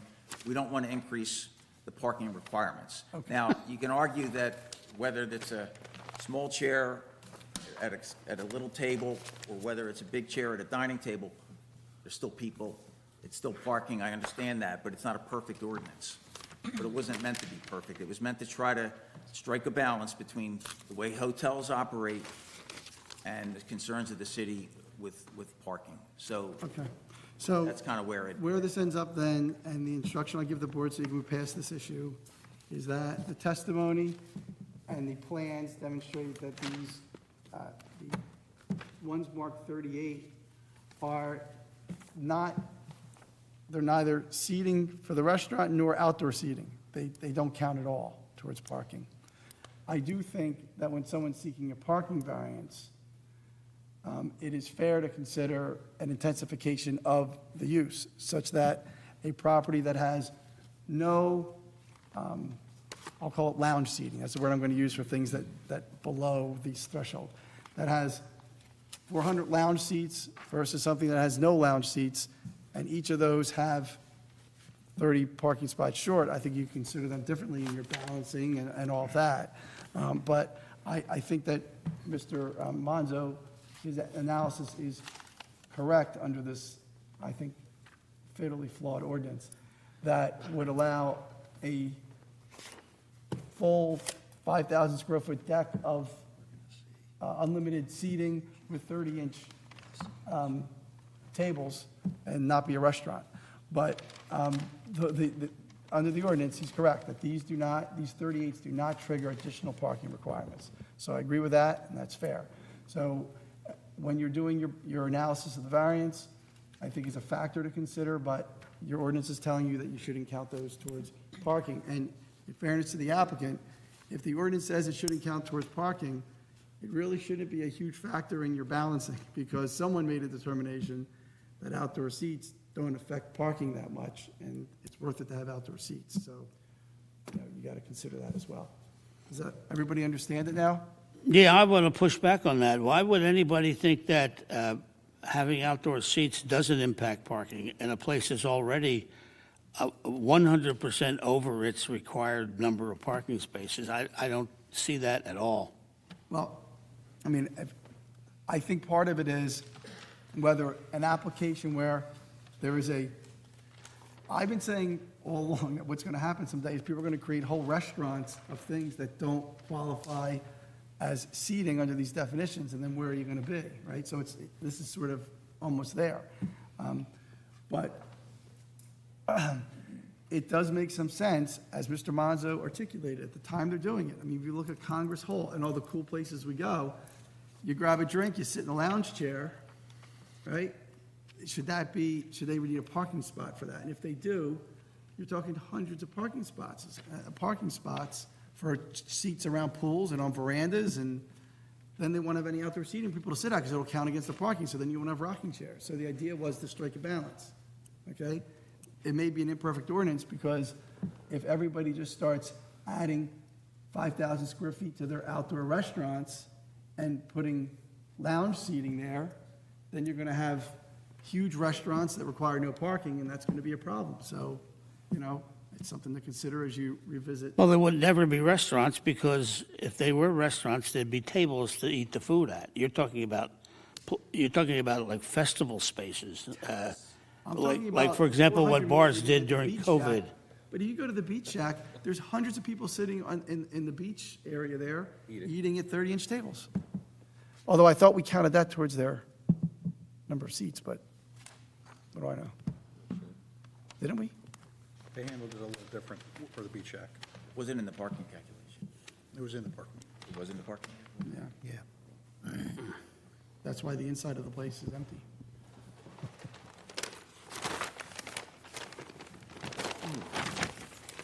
Can I ask a question? The stairs going up to that top deck, the waitresses have to carry the food up and down. There's no other access for food to get up there? There is? Sorry, I got to remember to turn the That's okay. mic on. There is. They can access it through the rear of the building as well, but they don't. They use those steps. But you do have you have 2 access points there. My concern, and I see the fire signed off on it, the amount of people going up there is going to be huge. And with waitresses bringing more food because of that extension of deck, those stairs present a problem for me. You're talking about the front, you're talking about the front restaurant? Excuse me? You're talking about the front restaurant? Upstairs? The stairs to go up to that top deck. If you've ever been there, those stairs are wicked, and now you're going to have more waitresses with more food going up because the space has been Well, expanded. I don't know if that's what he said. I mean, you're talking about the 4th floor deck? No. All right. Second I'm looking at this building. The bar. It's The new 900 bar. square feet. It's 923 square feet, right? It's probably what? Half this building, half this floor? So, half this building. So on the second floor of this is going to have seating. I'm sure it impacts parking a little bit, but I don't know. I mean, the first floor seating is included in the 277. Yep. But half this building with just lounge seating upstairs, I'm not so sure how much that impacts anything. Okay, I mean, it could be people walking off the street, could be anybody. I mean, I'm just looking, that's what it is. That's how much area we're talking about. We're not talking about a big expanse of, hundreds and hundreds of square feet. It's 900 square feet. It's not even the size of a rancher. I don't know. That's just my thought. May I ask a question?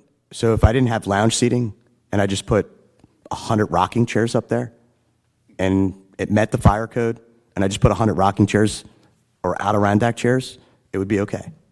You probably have to get an outdoor seating license every year. I'm just confused. I'm very confused. What you're perhaps not appreciating as much as you should is that you're already egregiously under the parking requirement. So everything you do that intensifies the use of that property affects the balancing for parking. So it's not that you have compliant parking and you're adding some lounge seats, and it's whether that's a problem. It's that every time something new happens on the property, it pushes the envelope against the deficiency in parking.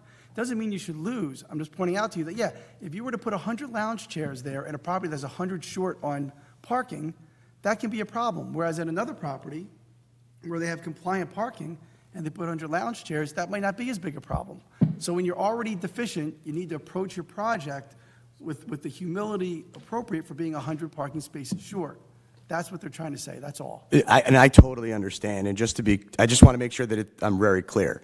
This entire project was all about really respecting and loving what is Cape May, right? So if you look at, and that was actually what the HPC had said to us was thanking us for really respecting what Cape May, where Cape May needs to be, instead of, quote, an oversized Howard Johnson. So we're trying to respect that. And we do that, just to be I was reacting to your clear. question about, are we okay if we put a... No, but I was bringing it up, I was actually backing up what was said earlier, was if we took away lounge chairs and put rocking chairs like are throughout the entire city of, the entire city of Cape May, that would be okay. So I'm just trying to understand what you want to see and what you don't want to see. Just to be really clear, I got to say this again, I'm so sorry, but we're like really great community partners. So I'm not here to fight and go back and forth about what is at all. I mean, we do a lot in this community, just to be clear, including 1,400 service hours to the city of Cape May last year alone from our one property. So we give back a lot each and every single day. We're not here trying to cause waves. We think we have and I think we're getting caught up on this rooftop. But we have a house that's behind us that we really want to beautify. That's really part of it. So there's a whole purpose here of trying to make this property gorgeous. But I mean, I just wanted to ask that question. We're not. I'm not here to looking for the back and forth. Can I comment there? Sure. We're restricted to, in a lot of ways, by looking at what the statute, the ordinances say we have to do. Part of the reason Cape May has the massive parking problem it has is because over time, not you guys, not anybody in particular, but over time, there has routinely been variances granted that absolves a property from any responsibility for the off-street parking that's required to have under the code. It's a fact, it's Cape May history, it's the reason why Cape May's #1 problem is a parking problem. We don't have the luxury of ignoring that. We have the luxury of granting variances if it's a reasonably stated position. But when you have a property that's already 100% over its required off-street parking assessment, it's difficult to understand why we should be adding more cars to the streets of Cape May. That's the situation we're in, and we agree with you. I agree with you that you guys have done a marvelous job as community members. But the fact is that too often and on a regular basis, variances have been granted to folks who then don't follow the ordinances, and the Cape May deals with that problem, not the applicant, not the business. It's Cape May that deals with that problem, and the problem's insolvable. There's no way to solve it now because our ordinances are defective to a point of identifying causes and solutions. We're stuck with a couple of ordinances that are, in some cases, 50 years old. So that's the situation we find ourselves in. It's not because we're trying to break anybody's stones about anything. The problem, and we haven't gotten into parking yet at all on this property, but the problem that you see is that when an application is already 100% over its required parking spaces, what more is going to happen to that property and what's going to be the impact to Cape May, especially if you're looking at people who are going to be attracted, and I go here all the time, attracted to a fabulous operation up on top of that roof, but it's going to be a draw, and it's going to bring people from all over the Cape May area, Cape May County area, and it's going to be a parking problem.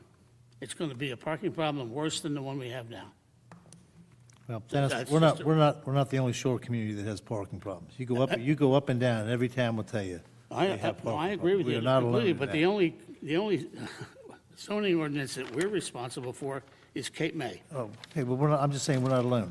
The other thing is, it was talked about years ago before you were on the board, and we never ever did anything, was when you have a motel with its accessory uses, we never put anything in the ordinance that allowed for an overlap, that people staying there would be using the restaurant or the miniature golf course or whatever it was. We counted each individual use and said that's how many spaces you have to have. So we never allowed the ability seasonal overlap. Back off, which makes sense, but we don't do that. agree So with you. to say it's 100% over is a little bit of an overstatement it's a fair statement using the ordinances as we have them now, but it's not to where it's actually physically being I used. totally agree with you, Bill, but my next statement probably is something that the committee ought to think about doing. It is to re-examining these ordinances to bring them up to 21st century Right.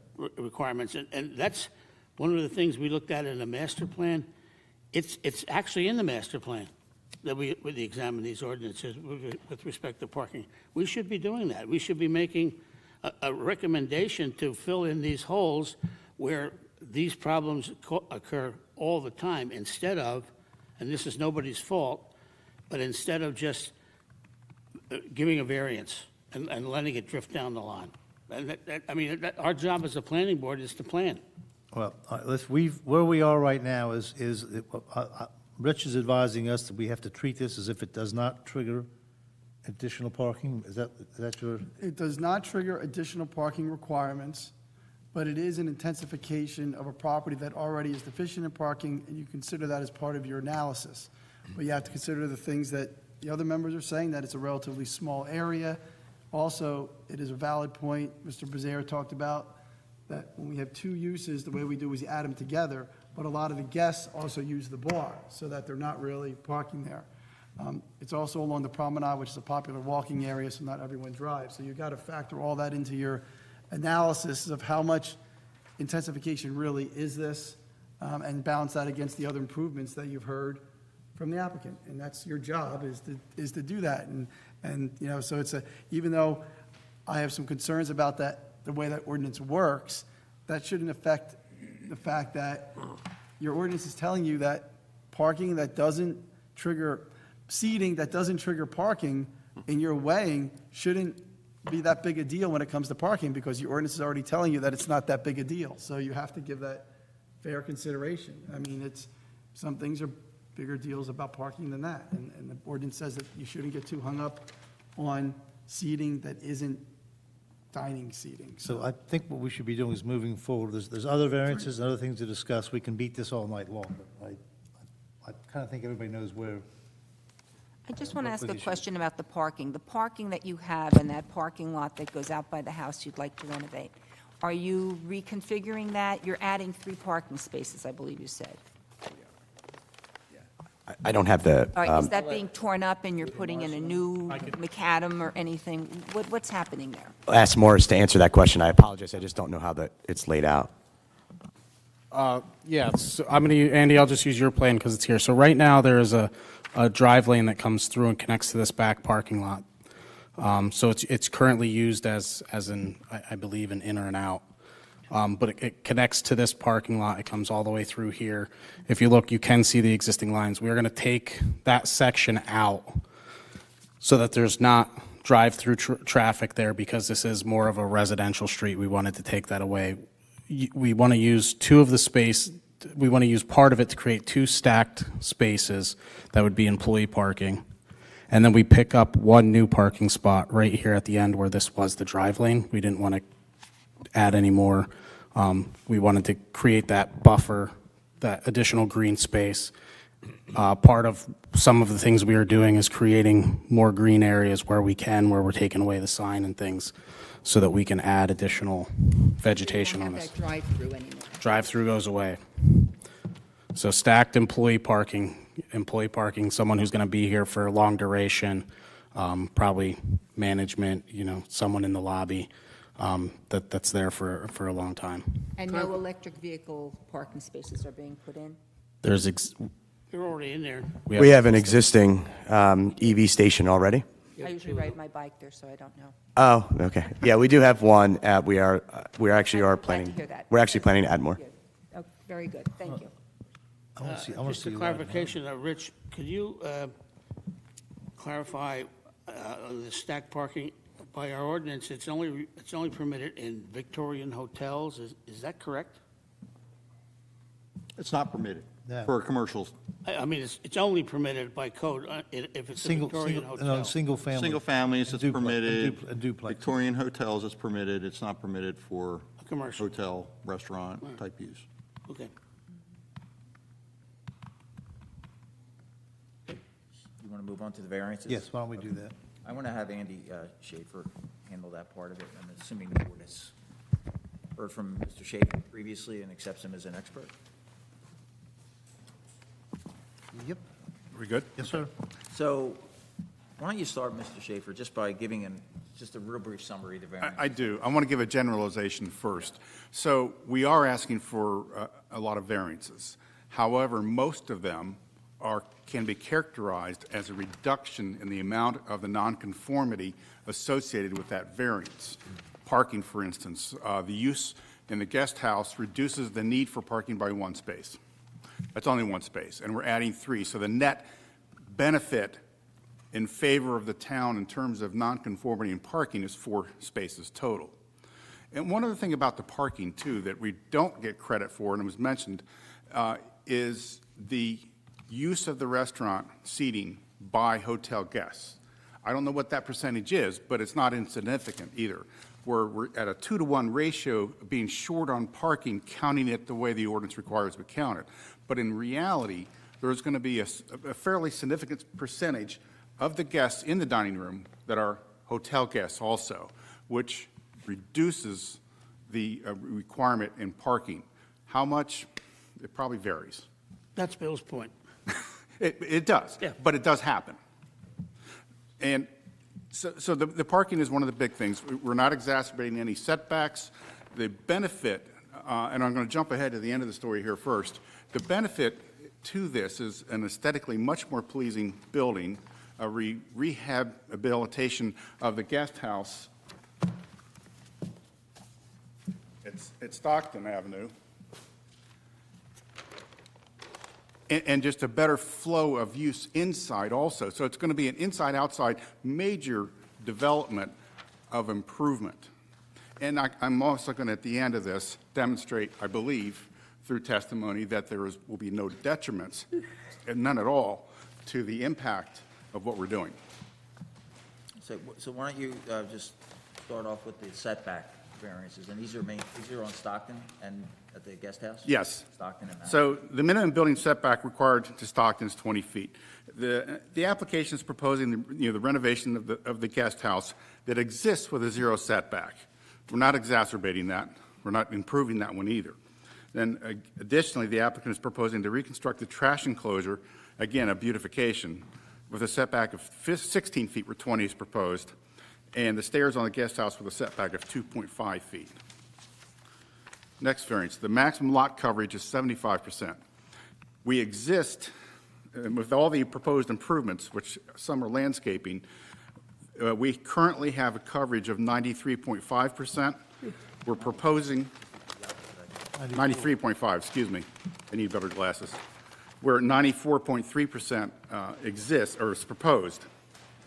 It's the other way around. The other way around. I'm sorry. Yeah, I did read it backwards. So we're proposing 93.5, 94.3 exists. And if we follow Craig's idea of filling in the kiddie pool with landscaping rather than concrete, that'll bring us down to 92.9. I think I finally got that straight. What was that number? 92.9%.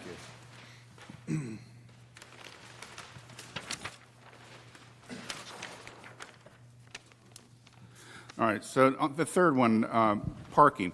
Based on the plan submitted, a total of 172 parking spaces are required, and I believe Craig and I agree with on that, which is actually one less than was required before the conversion or the proposed conversion of the guest house.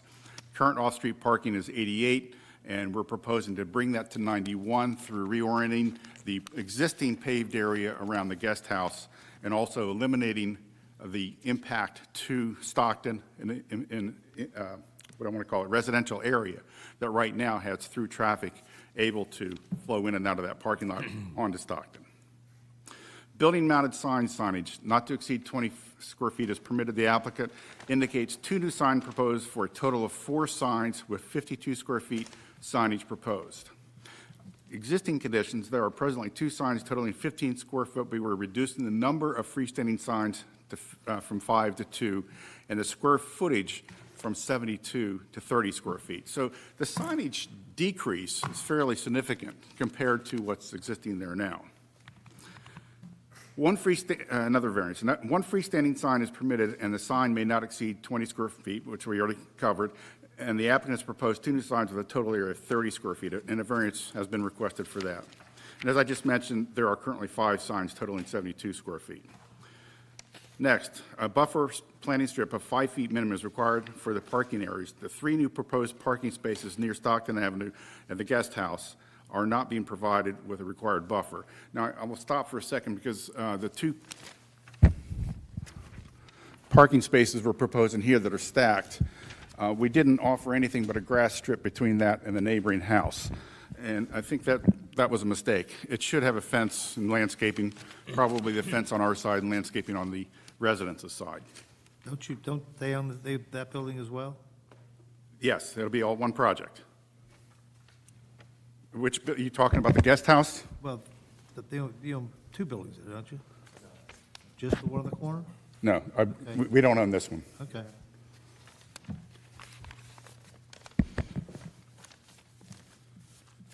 Okay, that covers the buffer strip. Next item, parking is also required to be located behind all required building lines. The applicant has proposed 2 parking spaces within the front setback along Stockton Avenue and 3 parking spaces within the side yard setbacks. A lot of this is already existing, too. Some of our parking actually fronts on Madison and Beach, which is not the best condition to have, but it's existed this way for a very long time. I'm just curious, once that driveway is not a driveway anymore next to the guest house, Yes. won't that create another parking spot on the street? No, because they- the driveway already exists. They have to access that. Yeah, Oh, the okay. driveway still exists. Okay. I thought you were doing stock parking there. Yeah, let me demonstrate. Right. You said that's employee-only parking, I think? This is on the stack Original parking. introduction? The stack parking is employee only. Right. Its access is from Stockton. The area that used to extend into the parking area is going to be removed and landscaped. Okay. I thought you said you were closing off the access from stock. Well, we're closing off the access of that driveway to the existing parking area. I see. Okay. So, And the people who live in the house are parking where? I assume in their driveway. That, People in the guest house. In the guest house. Where's In the the main parking? In the main parking lot. in the main parking lot, yes. I really am not in a position to answer that one as to how that driveway is being used now. But right now, it is a through driveway. It's an access. It's an access, it's not a parking area.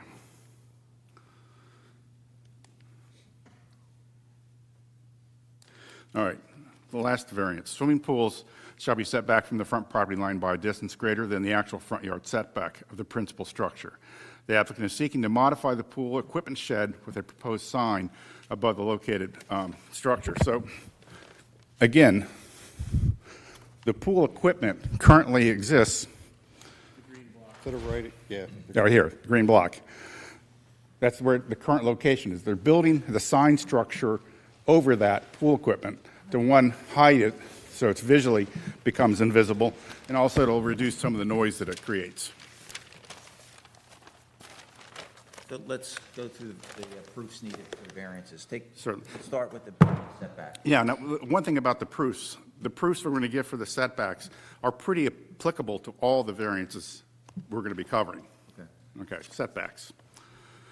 So the existing building is a lawfully built existing structure, and it contributes to the historic district. We're restoring it, HPC approval so far, in a form that's going to be appropriate for the neighborhood. So it's kind of an exceptional situation and unique to this specific site because it's been an older structure that's been existed this way with even 0 setback in one condition, one peculiar circumstance, and it creates difficulties that can't be overcome. It's truly a hardship. And this will apply to the other variances too, which I will quickly, rather than going through the whole process every time. And as far as the C2 balance, the sections of land use that are advanced, it's item A, to encourage municipal action to guide the appropriate use or development of all lands in the state in a manner which will promote the public health, safety, morals, and general welfare. This has clearly been a restaurant, bar, hotel, and it's going to continue to be, only a much higher quality one. To provide adequate air, light air, and open space, and I think we've proven that since we're reducing the impervious coverage and replacing it with landscaping, that speaks to that. And we're also not making the building any higher than it currently is. Item G, to provide sufficient space and appropriate locations for a variety of agricultural, residential, recreational, commercial, and industrial uses. And again, we're providing these uses in an area of high visitor location for their advantage. As somebody already said here tonight, this will become a bigger destination than it already is. Item I, to promote a desirable visual environment through creative development techniques and good civic design. I think that's clear from the architectural plans that have been submitted and then verified by the fact that it's gone through the HPC. Item J, to promote the conservation of historic sites, districts, open space energy resources, and so forth and so on. Obviously, this is creating a preservation of a historic structure and actually making it look more fitting to the neighborhood. Any negative, substantial negative impacts or detriments? As I said at the beginning of my testimony, I can't find any detriments to the zone plan in this, or the public good in this case. So under the balancing test, the benefits outweigh detriments? Yes, there is no detriment to public good and the impairment of the intent and purposes of the municipal zoning plan and ordinance, and there is no impact that I can find. This is only a positive in every way. Some of the bulk requirements are made a little less non-conforming, and I think we've identified some of the uses here that might go on in future planning in terms of ordinance development. Let's move on to lot coverage. Again, for the same reasons. The property is totally developed or actually reducing the coverage with, around 1,000 square feet, several percentage points, but it is a reduction, which is an environmental and stormwater management issue in a positive. And I believe it's an exceptional hardship that we can't overcome because it's already here. So this improves the existing conditions It improves the existing conditions, for advanced purposes of zoning. yes, for the same reasons already stated. And negative criteria apply, same. I can't find any negative impact to the site. Let's look on, we spent a lot of time on the number of parking spaces. We might have. So I want you to just to focus on the variance and just, looking at not only what was discussed, but, your other opinions as with respect to parking in this situation. Certainly. So this structure has landed here as a legal structure on the site, and uniquely it impacts the area because that has been able to grow the way it is. And any major development that you create should at least try to improve the situation, and I believe this does by a factor of 4 parking spaces. But the one factor we don't, which is more significant than that, is we don't employ the use of, we consider all the uses separate as opposed to overlapping, as was mentioned before, between hotel guests and hotel restaurant guests being the same people and using the same parking space. So, Just go on the ahead. parking for just a couple questions, and you've done a lot of work in Cape May in terms of these types of issues, parking It issues. seems to always be an issue, yes. And the board obviously has seen a lot of it as well, but in your opinion, do you view the patrons in Cape May more and more walking to destinations as opposed to driving, especially those that live in town? I do, and I can use myself as one of those examples, because we come down here fairly often ourselves. It's an hour ride for us to be here, but we don't even bother trying to park downtown. We're still kind of young. So we park out on the residential areas that don't have cars jammed up on the streets, and we'll walk the 8 or 10 blocks. It's part of our stick to come down here in the first place, is to get a nice walk in, and sometimes the bicycles, but we still don't park downtown. It's just, we figure at this age, a younger person, they ought to be out of town. So the people that are actually staying in town would have a much easier time walking to a destination. Well, I don't know if it's much easier, but they have at least one car to their benefit. So the purposes of zoning on the parking variance, can you elaborate on that? As mentioned before, again, it's an improvement to an already difficult situation, but it's heading in the right direction. So, Are you no. talking about, excuse me, are you talking about the parking with respect to the old house or the whole Well, property? it's the combination of the whole project. All right, maybe I should ask you to clarify then. On your site, I'm on sheet number 3, you add a space, on that property side? The Yes. side, and then you're saying the 2 stack parking would be the 3, Correct. right? On one sheet, you have 10 spots along this way, and on sheet 2, you have 9 spots along this way, right on the street side. On this side? Yeah. This sheet here, sheet 2 has 9 spots along that way, and sheet 3 has 10 spots along this way. Yeah, I'm not sure how that actually happens. We do have 10 spots there. You do. So this is the better one to look at? Yeah, actually, yes. Sheet 2 is your existing. Oh, you know what? Sheet 2 is the existing plan, it's a survey. That is what's there right now, 9. And we've expanded Actually, it there's to 10. There's 10 there. Yeah, I'm sorry. Yeah. There was 9 there now. Okay. All right, and then in the back side there, you have 3 of these spots which are currently occupied by a storage container, and I don't know what it's in there, and I didn't look, but. Yes. So There's a 3 spots. dumpster there. And then you have 4 spots out front by the office, which are labeled as 15 minutes only. Correct.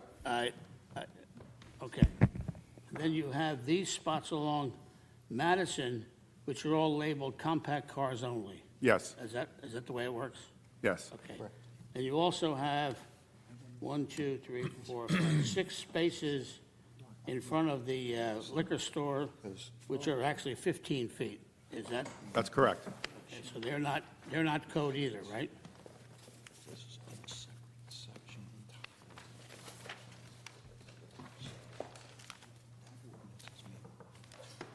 Code's supposed to be 18, right? 18B, yes. Yeah. That, when that ordinance was introduced, it didn't adjust, they weren't, their seats aren't exempted out of our parking counts, parking section. You are correct. Some of the spaces existing and proposed are undersized. Okay.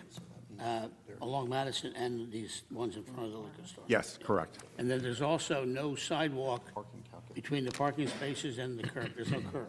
That's a driveway. That's correct. Right. Now, let me ask you this question. Go back to testimony of a while ago. It said in 2010, the rooms were all upgraded. I'm not going to read it. Just three rooms, I think.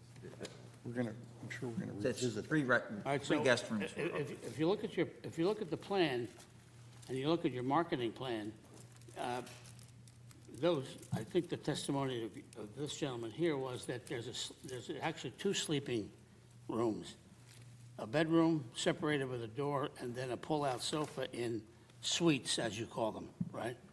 It looks to me, and I might be wrong here, but of the 70 rooms you have here, 50 of them are suite arrangements, with the front side as the pull-out sofa. You might be accurate. I mean, I didn't count every single one. According to the code, and I'll ask for some expert opinion on this, Craig, maybe, according to the code, which requires a parking space for every sleeping area, shouldn't those 50 actually require 2 parking spaces because there's 2 sleeping areas? It's not a bedroom. It's a hotel room with a sleep, a It- sofa that has a Yeah, somebody It sleeps there. says guest sleeping room Yeah. in the ordinance. Yes, and if you put a pull-out sofa, I'm not trying to make a problem here, but if you put a pull-out sofa in a room and you tell me it'll sleep 6, then somebody's gonna be sleeping in that room, which is a sleeping room. I don't know what else to tell you. You can ignore it if you want to, but it sounds to me like. If I may, what you referred to our marketing plan. They have been sleeping sofas when the property was redone. I didn't change anything. I replaced, just to be clear. So, I'm not saying anything against you because you're new to the scene, I get that.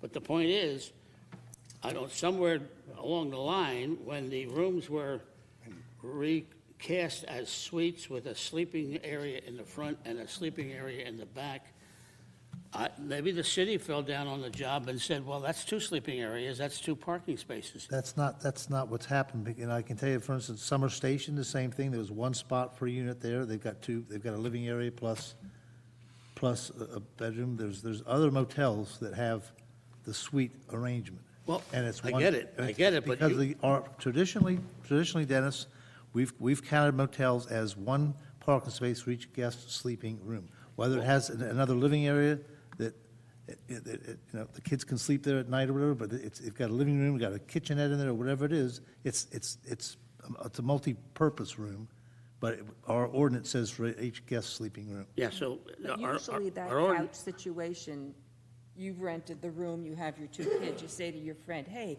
we have a sleeping couch here, come on down, there's another car and 2 more people.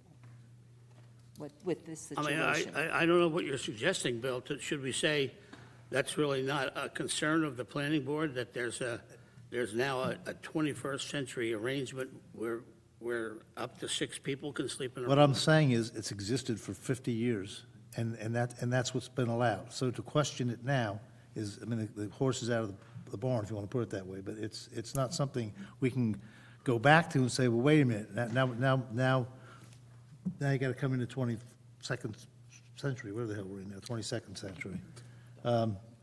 It's existing. It's been existing, and Dennis, Yeah, you know, I get- there's no houses different- in town that don't have I get you. driveways. That don't have driveways. Do we have to tell them they're part of the I house get to you put a under, driveway in? I understand what you're saying, but if every one of these situations comes up to a planning board and it's the same response every time, then why do we have that code? Why don't we change it? Why don't we look at it? Because they're not adding anything. They are not adding. They're adding Extra If sleeping a- spaces. If a hotel says they now can sleep 6 people in what once was a hotel room, then they are adding something. I guess I guess I can't bring my kids then. What's that? I guess I can't bring my kids then. Sure you can, but hey, Mike, that's not the point I'm trying to raise. They've been, The most point of these motels all operate the exact same way throughout the whole They all town. operate under a code that's antiquated and has these kinds of We flaws. can't in it. penalize this guy for And that. if- That's and not if- fair to him. We can't penalize this guy for It would be that. arbitrary and capricious to change that now for this application. It might be, it might be, Well, it then could let's- be. all right. But the point is, that we have a situation in real time that if we don't do something about changing the code to make it more conducive to the way we analyze development in this town, then we're going to have variance after variance, and if every application is a set of variances, then there's no point in having a code. That's my Well, point. that's also an unfair statement, because so much of the development in Cape May predates zoning, and it's a Oh, mishmash all over the place. I So the- completely So agree. it's unfair to say you can't, Take a look if at they our- can't well, follow the code to a T, why even let them come in? This is slightly That's- off the topic, It is but off. take a look at our parking code. No, it's not really that off the top. Take a look at our parking code if you want to look at an antiquated ordinance. It's not fair to have this conversation No, in it's front of an not. applicant. It's not. Well, And I- Here's what I'm looking where- at. They're where are we adding, gonna they're adding, they're adding 4 rooms and Not 3 when someone's parking. applying for something that If somebody could use somebody- against them. Well, That's not fair. I get that, but if somebody lays a set of plans and shows that 50 of the 70 rooms are actually 2-bedroom suites, then do we ignore that, or do we say, what's that all They're about? not two They're not 2 bedrooms. There's not 2 Bedroom bedrooms. suites. And many of these rooms just have a king bed and a pull-out sofa. It's a Well, we pull-out gotta keep a sofa. record, guys. We gotta keep an accurate record, so please. they're not, just to be clear. It's a I'm so sorry. pull-out sofa. I'm literally saying one person speak at a time, interrupt me. So please, one person speak at a time into the mic with your mic Well, on. I guess it's academic, because even if you did do this, you're still 100% over your parking requirements, so, According to the code, they are. You're right. yeah. According, So if when you somebody comes make to the your calculations. hotel, they're not guaranteed a parking space? They absolutely are. They receive a parking pass. We regulate it by a parking pass that they have to show. We do not have, we have somebody that monitors our lot to ensure that nobody's parking in the back lot. Now, but we don't, there's one car per room. That's the, and they're not sleeping rooms, I must say. The suites are defined because there's a separation, there's a door, but there's a couch, which is a sofa, which, yes, you can sleep your children in it, but it's Not not, allowed to come anymore. but it's not a, But you live around the corner, Mike, you don't need to go to a hotel. I don't have rooms in this hotel that have 6 beds in it. I mean, that's not what we have. I'd also like to clarify that we're reducing from, in the house, we're reducing from 5 rooms to 4. So we're actually reducing over there. I think the real argument here is if I came to you and said, hey, I want to have a 150-room hotel, please, and I don't have any more parking. I think that's a bigger, that would be the issue, not what I currently have had and what's been in existence since the 60s. Well, the parking number at 70, Greg, needs to at least reflect the fact that some of these rooms have 2 bedrooms in them. And I don't think the plan shows that. That's not, They do not have 2 bedrooms. they don't have 2 The bedrooms. Madison suite up The front? parking requirement There's is one. based on guest sleeping rooms. I didn't see separate rooms for the pull-out couches, or, You've got one door going into a suite. yeah. There's one hotel room in the entire property there's one hotel room that is rented out. It's called the Madison Suite. It's a 2-bedroom that used to be the owner's quarters that always had 2 bedrooms. Always. Right, well- I didn't change anything of that space. It was always 2 bedrooms. All I'm saying is the number 70 doesn't catch that, that's all. Who doesn't catch it? The number 70 doesn't include those 2 bedrooms in the Madison suite. It only includes 1. That's not, once again, that unfortunately, that's not true. It's actually not true. Okay. So I'd be happy to have anybody come and walk and count every single room that I have on the property, but we actually don't. Our license says we have 70 rooms. I've only sold 69 rooms since I did that room. So that's an inaccurate statement. My apologies. But it is. I think what you're saying is that's a 2-bedroom unit as opposed to others are 1-bedroom units. But I'm permitted to sell 70 rooms, right? 70 to the general public. I sell 69. Well, look, Just to be clear. In my mind, what we're really looking at here is they are reducing the house from 5 bedrooms to 4, and they're picking up 3 parking spaces. All the other stuff is white noise. That's the gist of what we're doing tonight. Right. I don't know how else to sort of try to simplify. Well, Is there 4 more parking spaces or 3? there are 9 The variances. testimony was 4. There's 3 more parking spaces, but the need for 1 less than before, which puts us to the positive, a net of 4 parking spaces. Okey dokey.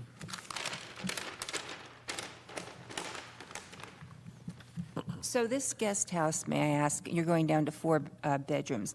It exists now as like 5 little apartments. It was for workers, as I understand? That is correct. So now, in changing it to the 4 bedrooms, is it becoming a whole house rental, or are you still doing just 4 apartments? I'm not clear on that. It varies, but predominantly it would be a whole house. I'm sorry. I didn't- Predominantly it would be a whole house.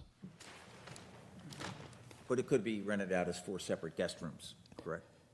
Correct. Actually, the concept or the model that we were looking at was the bed and breakfasts that have gone away. This was kind of the thought process of this house, was bringing back a bed and breakfast style to that house.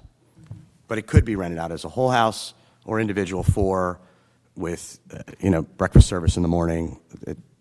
Is there a kitchen? There is. Is the employee housing being relocated elsewhere? Yes, we have an agreement out in Wildwood Crest. Okay.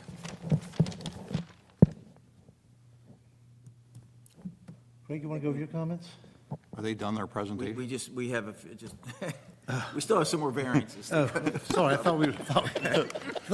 Why not? Yeah. Why not? The, It doesn't. It doesn't. can you move on to the signs, Andy? Sure. Okay, but So this is a fairly large property that faces 2 main streets in Cape May, and this will enable people wanting to visit quickly spot the location from either pedestrian or vehicle-wise, the building-mounted roof sign, I'll call it, and the freestanding sign, which is down at street level. And by the way, the top of that sign is at roof level of the additional restaurant being added. It's not a super tall sign. So it really is trying to target 2 different viewpoints viewing angles for the site. And as a whole, it is a reduction in the number of signs as well as the reduction in the total area of the signs. But we believe they're more strategically placed the way we have them on the plan now than they currently exist. So from purposes of zoning analysis, it would cover, would, For the same reasons, and in particular, to encourage municipal action to guide the appropriate use or development of all lands in the state in a manner which will promote the public health, safety, morals, and general welfare, meaning it's going to be easier to find the site by name with the signs proposed as compared to what is there today, and just changing the name on the sign.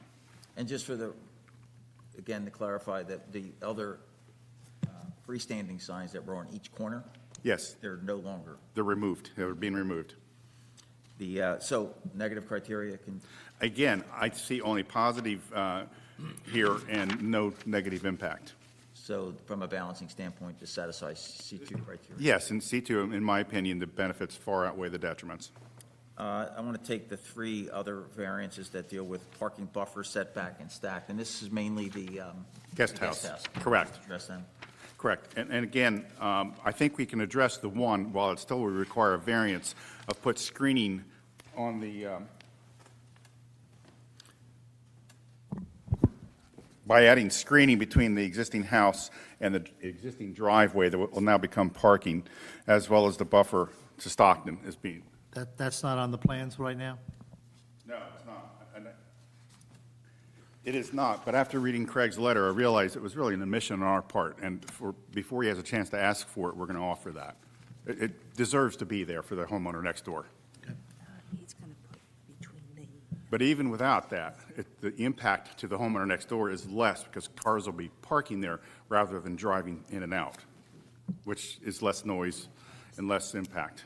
And purposes of zoning are pretty much the same. Again, they're the same. And so the purposes of zoning outweigh the detriment. Yes, the benefits far outweigh the detriments, which I don't believe there are any detriments. And the last one is the pool equipment. The pool equipment, I think this is largely an improvement. First of all, it's an existing nonconformity in that the pool equipment is where it is, but we're building a structure over the top of it to surround it on all 5 sides to, well, the 4 sides plus the top. Top, okay. I'm trying to move along here. Okay. And so it's going to reduce the sound impact, and it's also going to reduce the visual impact. So I believe, again, it is a benefit that far outweighs any potential detriment. That covers the testimony on variances. I know Craig has a lot of items in his report, so we can move on to that unless the board has any further questions. Just a quick question on that last sheet. You showed light coverage. Is that the existing lighting? No, there's very little existing lighting there. There are many, many, many light fixtures, but very little light in either the front or the rear parking lot. So that's another thing you're doing. Now, is that consistent with the recently passed ordinance on light, what do they call it, light intrusion or something like that? Craig? Right, so the lights are noted that if shields may be required to prevent spillage onto adjoining residential lots. You almost want spillage into the street because the streets are dark too. So we had this in mind when we designed the lighting is to, and lighting the parking areas that front on Madison, Madison and Beach, were not necessarily easy to do without making them obtrusive in nature. So I believe we succeeded in doing something that fits the architectural style, but doesn't scream that I'm a light post here. Come see me. On the ones on Beach, you have the building to put your light on. That's correct. The ones on Beach, are they going to be elevated on poles? Yes, but short poles. All right, except for the ones that you can attach to the building. Correct. And they'll shine on the parking spaces on Beach and Madison. That's correct.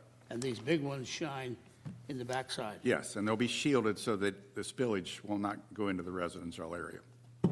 Okay. All right. Okay, no other questions? Craig, we'll turn to you. All right.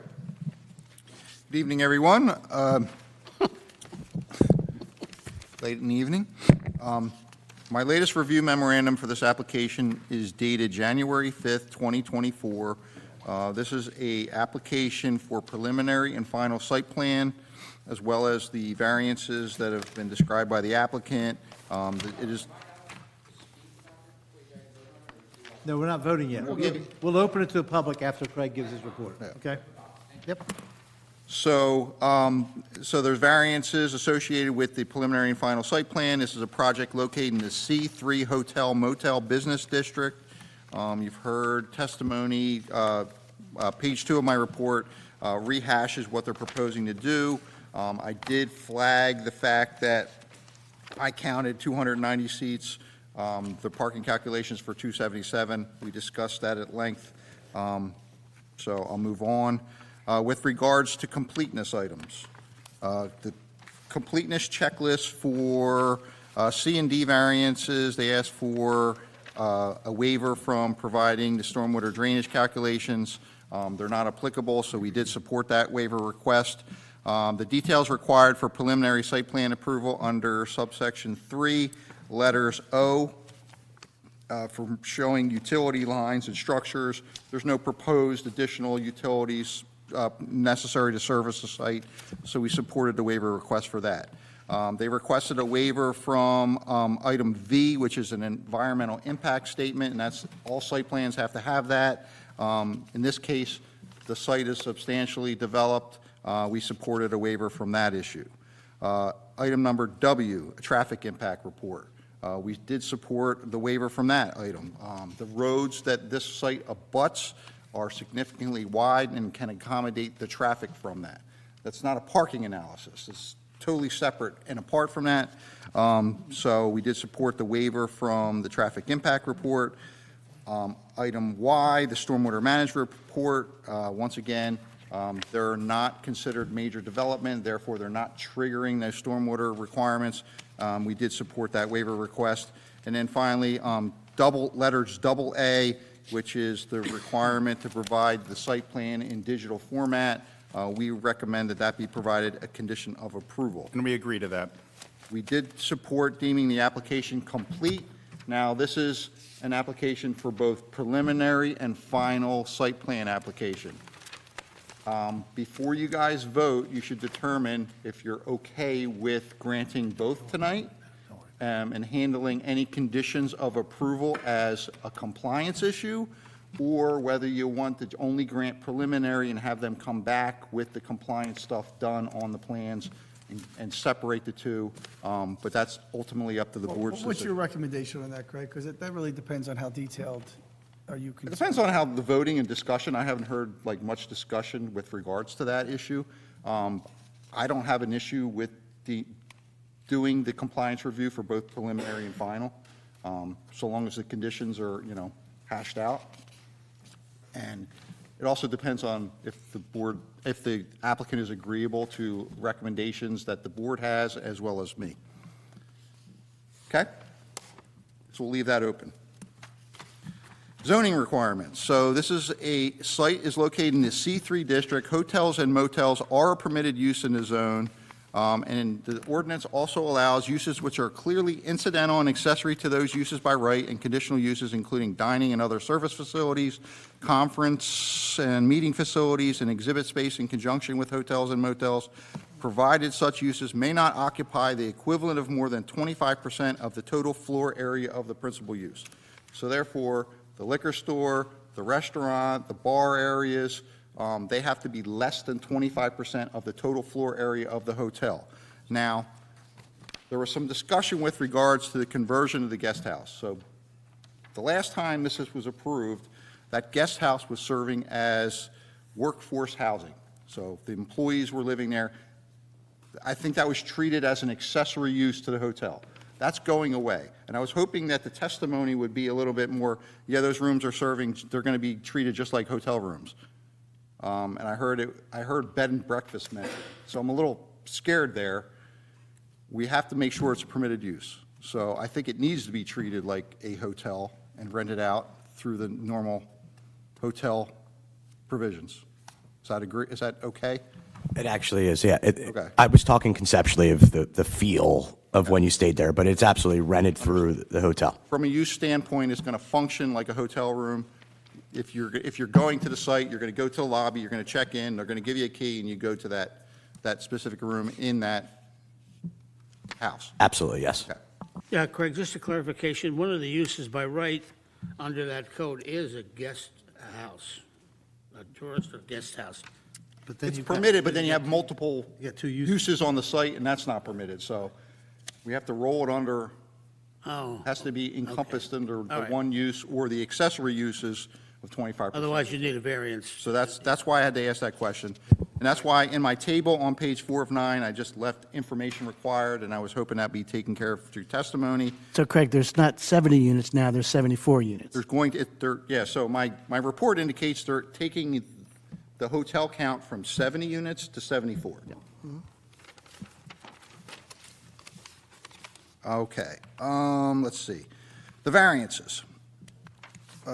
So the applicant provided testimony with regards to the building setback line. So on Madison Avenue, the stairs for that guest house, what we're calling, have a setback of 2.5 feet. And the trash enclosure that's being reconstructed along Madison Avenue has a setback of 16 feet, so there's variances necessary from those two items. Along the Stockton Avenue side, the 20-foot setback requirement is not being met. The setback is existing at 0, and the proposed improvements are at 0, so that's a nonconformity that has to be a variance granted for that. The building height, I think they talked about that. They said they're not exceeding the building height, so that information's been provided. Lot coverage. The maximum permitted in the district is 75%. They start out at 94.3% as it exists now. My report indicates 93.5%, but that's before they listened to my recommendation and are going to, instead of concreting over the kiddie pool area, they're going to provide landscaping there, and Mr. Schaefer has indicated it's going to be 92.9%, is that correct? That's correct. Okay. So that has been reduced slightly, but it's still a variance. Okay. Parking, we talk lots about.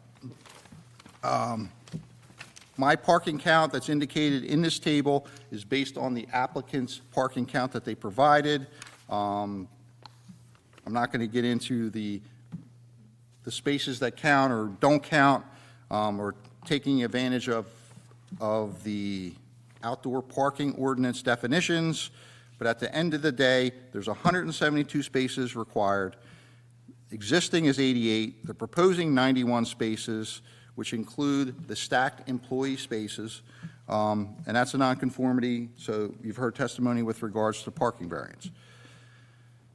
The 3 new parking spaces that are proposed all fall within the parking setbacks, which is not uncommon because most of the parking spaces that exist there are within the setbacks. So along Stockton Avenue, there's a 20-foot setback along the front yard. So there's 0 foot proposed to those 2 stacked parking spaces. The side yard setback of 10 feet is not being met because that driveway that's being converted into those 2 stacked parking spaces has a setback of 2.7 feet. So those are the parking setback variances. It should be mentioned that I support the elimination of that driveway onto Stockton Avenue because Stockton Avenue is essentially the border between the C3 district and the residential districts that front behind that. So eliminating of trips and headlights that shine onto those homes is a good thing. So that hasn't been mentioned, so I'll mention that. Okay, we talked about the variances that deal with the signage, freestanding signage. So there's 1 allowed. The maximum area permitted is 20 square feet. They're eliminating the existing 3 non-conforming signs that have a total area of 72 square feet, and they're proposing 2 freestanding signs at 30 square feet. So it's not conforming, but they're bettering a non-conforming situation. The building attached signage, they're allowed 1 or more in number, and the area has to be 20 square feet or less. So there's existing 2 that total 15 square feet. They're proposing 4 that total 52 square feet. So they're increasing the number and they're increasing the square footage. So that's, they're increasing the nonconformity. But if you look at the total overall signage area from both the freestanding and building attached, they're actually lessening the square footage of the signage package. So, we also talked about the pool equipment in the front yard and the parking of the stacked parking spaces. They're not permitted for commercial uses. I would ask if we're going to approve that variance, they be signed to say employee only, so that should be a condition. And the pool equipment in the front yard was more of a technicality. They're essentially building a structure around it to, to support the sign that's going over top of it. I believe it was aesthetic, and I believe it also hides that pool equipment. I don't think you're going to know that pool equipment's in the front yard after that's been built, so I didn't see that as a problem either. Okay, moving on to page 6 of 9, I have a couple of things just highlighted. Item number 2, I asked the paved area being eliminated at the kids' pool should be vegetated to mitigate the lot coverage. We also didn't want to see out, seating start pushing out that way, so that's a way of eliminating that and also mitigating the overage on lot coverage that exists, and they've agreed to do that. Under 3, which details the parking variance, we asked them to quantify the seats. So this comment still remains valid. I think we have to hash out the seats that are proposed versus the ones that don't count. There should be some type of table that clearly illustrates that. We also, just wanted to mention, this is one of those properties, rare in the city of Cape May, that actually had on-site workforce housing, which is, stated goal in the master plan in the last re-examination that we did. So that guest house is now being used for guests, which effectively increase the required parking for employees. So the last time I think we granted a parking variance for this site, the testimony was our employees are housed on site, we're counting them into the parking calculation, but they're really on site, so we really don't need parking for them. In this case, you were displacing them and you said you had a site for them. Are they being, is there a vehicle being provided or a shuttle or? There would be, yes. Okay, so- I mean, this project wasn't planning on starting this year. Okay. But next year, yes. Okay, so there's a vehicle being provided, so it's your testimony that that's not going to increase the parking for those displaced employees? That is correct. Okay. All right, so that was my comments with regards to the variances. I'm going to move right into my general review comments. There was just some discrepancy with some of the previous applications indicated 69 sleeping units. I think you mentioned, I thought I heard you mention that there was an owner's quarters? Yeah, previously there was an owner's quarters above the lobby. Sorry, I Okay. was trying to orient myself. Yes, above the lobby, and that's where the previous owner stayed. Okay, was that counted as a unit? Are you aware? It is. It's room 201. Okay. Yep. So that takes the 69 to 70, which is consistent with the rest of the correspondence. Okay. Room 201 has 2 sleeping units in it. Yes. Right. Okay. So, item number 2, in my general review comments, I just asked for the seating chart for 277 seats, so we need to verify that. Item number 3, we asked for the buffer planning along that parking area, and you've given us that, so that has been addressed. We asked under item number 4, they're rebuilding the trash enclosure within the required setbacks. We asked for construction details to be provided for review. Those are, and I just want to With regards to all of the streetscape improvements, they need to be shown on the plan and approved by the HPC too, because this HPC does have a role in approving those, so make sure that those are on the plans and approved by the HPC. Item number 5, there is a proposed walkway indicated adjacent to the proposed guest house stairs at Madison Avenue, and I asked that that be eliminated, because I think it's promoting mid-block pedestrian crossings, as well as an vehicle unloading at the curb. Is there any issue with that? So sorry, where is that at? Somebody show me. Could you point to that, where that is? At the guest house. Guest house to the right. Top right. Right there, yep.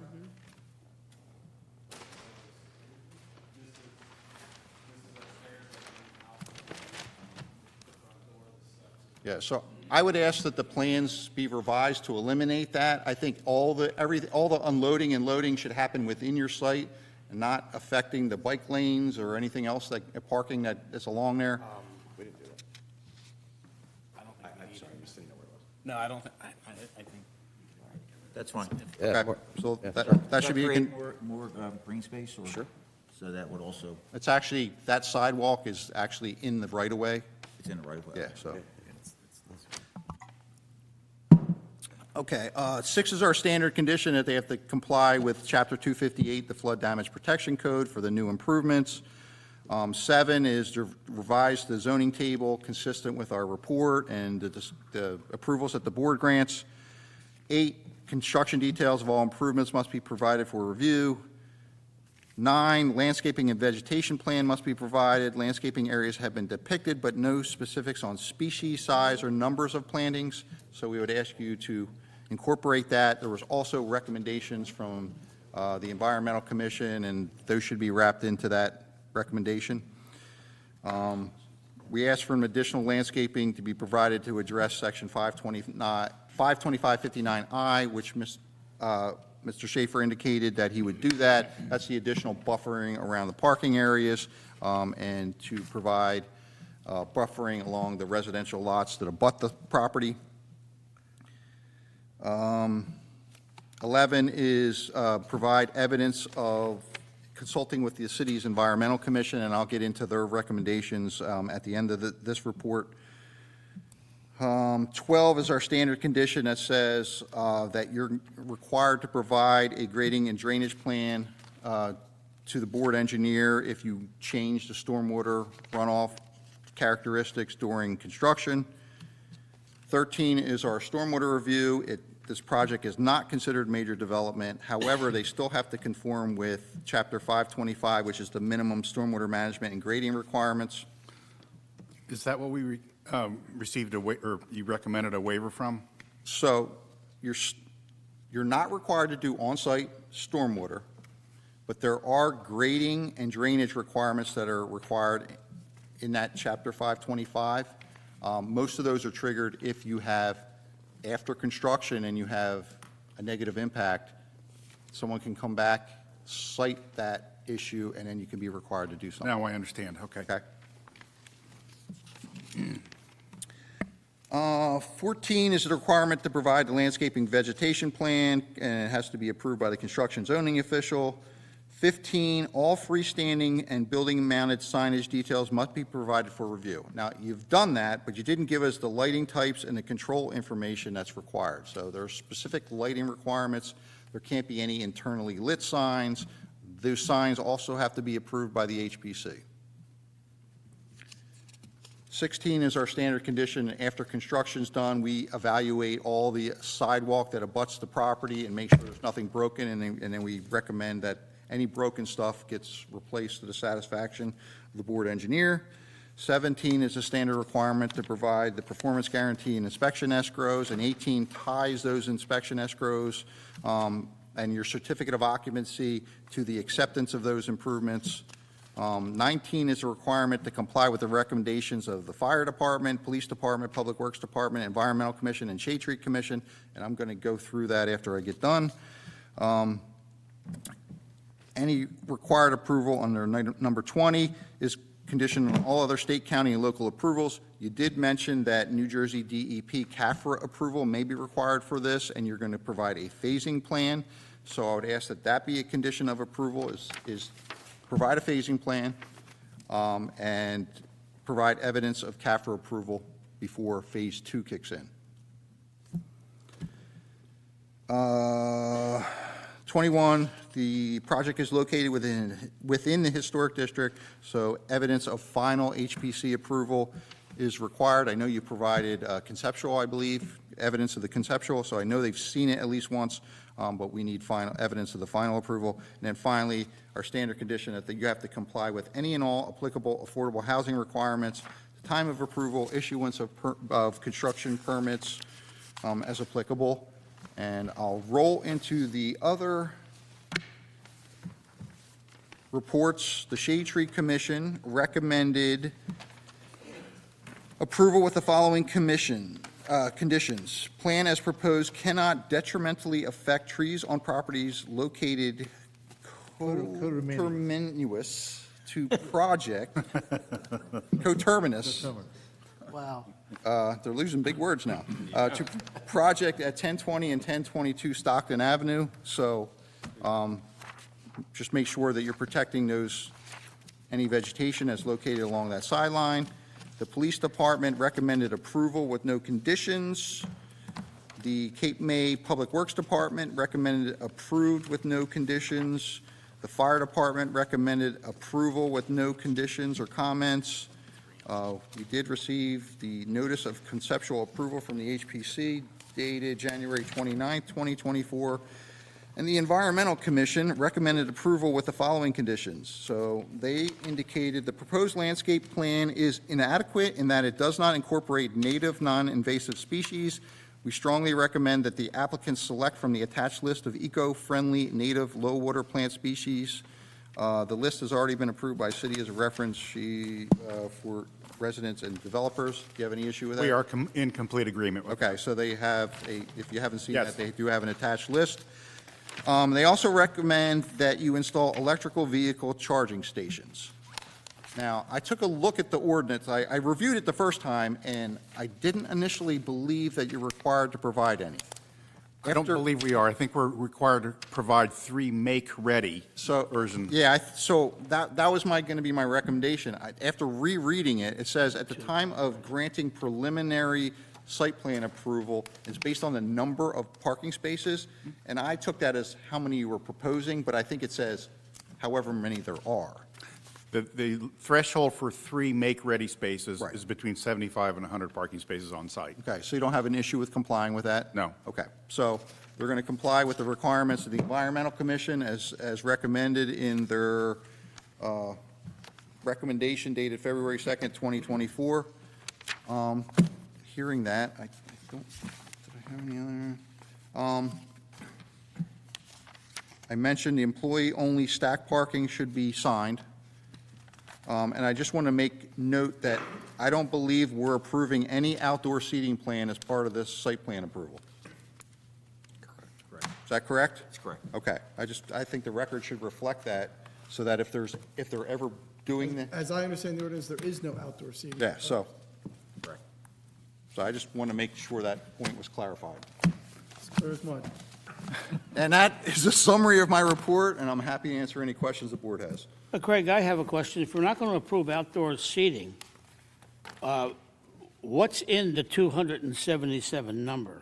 Because I looked at these plans they sent us, and I actually counted the 39s and the 38s. Yeah, I'm not going to get bogged down with doing that count tonight, but as a condition of approval, they're going to give me a plan that has 277 spaces that count towards their parking count, and that's it. Okay, because when I did this, the 38s were a part of the 277, and it comes to 277. So 277 is what we're approving tonight. I think it's the easiest way of clarifying it. That's what you're voting on. All right. It remains to be seen what exactly is in that. Seating being dining seats, right? Yeah, I don't know. I mean, the first question we asked was, are all the seats on here in the 277? And the expert testimony was no. But now it sounds like all the seats on there are the 277, which actually may be possible because now there's a humongous bar in the middle of the area where all the seats were before. So you may have just moved them over, and they may all be seats, and this whole thing of trying to dodge the seating was totally unnecessary. So No, those bar seats. someone can count the seats, because when I looked at it, there's a huge bar, big square bar in the middle where I used to sit, so I don't know. I can't tell you. That's counted. Okay. That's 25 seats in there. Right, but there used to be all tables in there. Well, they're moved to the they're side. That's what switching. I'm saying, that's why I think it might still be 277, if you count all the little I- chairs that are in there. I counted everything, and I came up with 290, so there's a discrepancy of 13 seats, and I think we can work that out as compliance. Well, just for the purposes of everybody's count, on the second floor, along the railing that faces the ocean, there's 30 seats. The bar has 29 seats around it. There are hashtag 39, which is the dining seats, that's 28 of them. And there's 38, the hashtag 38, there's 47 of them on the second floor and 7 on the first floor. And there's a restaurant seats of 136 on the first floor. That totals 277. Okay. Okay, but that's certainly, we spent an hour on something we Well, didn't have except to for one spend thing, an hour on. except for one thing. Some of these are the outdoor seating, which are not to be counted for parking. Right. All right, so, I don't so wanna go back. basically, Yeah, but yeah. basically, the answer to the question is that you have 277 seats. Restaurant. And that Somewhere. counts the little 30-inch table seats, it's all 277. Well, I don't know, you tell us. I think what we're asking for is 277 Restaurant. restaurant seats and bar seats combined. Right. And if they're just sofas and lounge seating, they can be scattered throughout as shown on the plan. We don't believe they're in the number. We've gone through it. Well, we will, I think I that- agree with Craig. We need to show a seating plan that meets the 277 restaurant and bar seats. And Check out. in that new area, just some lounge D200. seating. Because that's not, I mean, But you're seeking a variance. If I were you, I mean, look, it's a much easier application if you're saying we have the same number of seats we had before. If you can say that, then say that, and you're in good shape. Can I take 3 minutes with the team? Yeah, and count your seats. Can I take 3 minutes, please? Yeah. Thanks. Why not? Well, why Is that don't, okay? well, why don't we, Sorry, I didn't- before you- I wasn't- before my you mic do wasn't that, on. Why don't we open it up to the public? Sure, Maybe sure. some other things that come out that you might Sure. want to take 5 minutes for. Yeah. Anybody within 200 feet? Jules? 225 feet. You within 200 feet? Are you within 200 feet of the property? I'm right behind the property. Okay, so we'll take you first, sir. You have to come up to the podium.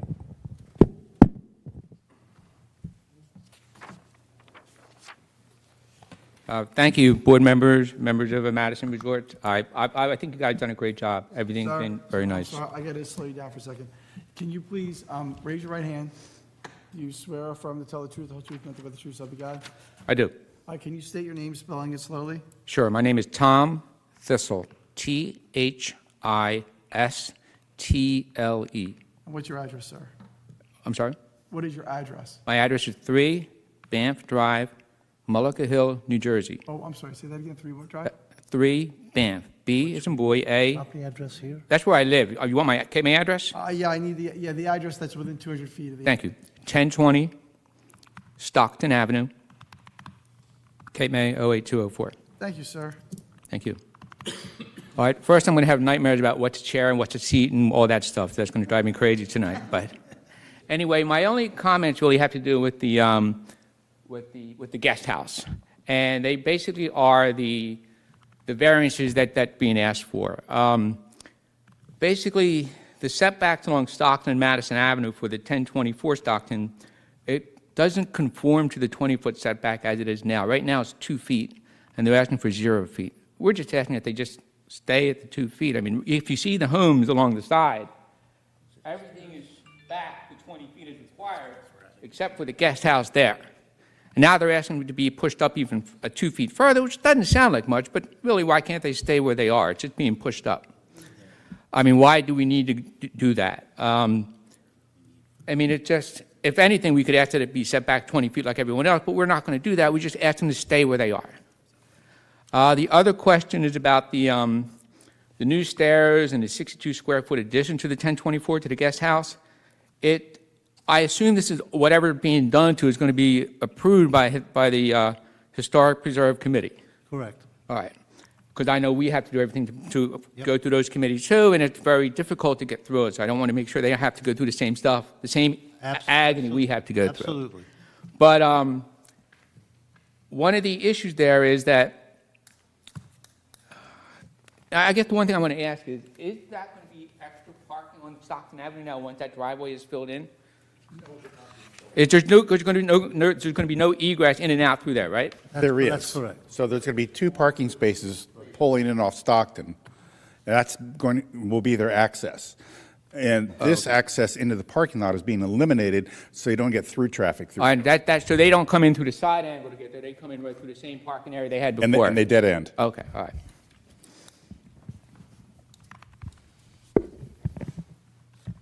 And I guess one of the questions is, because they're filling that in, they really don't need to, I think, for lack of a better reason, to expand out those extra 2 feet. They should be able to do what they need to do within the confines of the building they already have there. Get the rendering up, Andy. If you don't mind, Mr. Thistle, I just want to explain that 2 feet.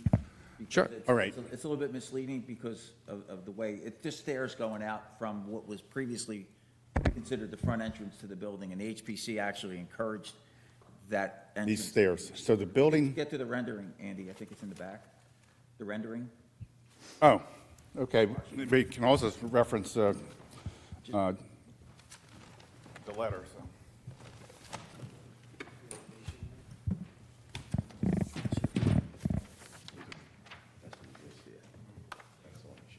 It's a Z703.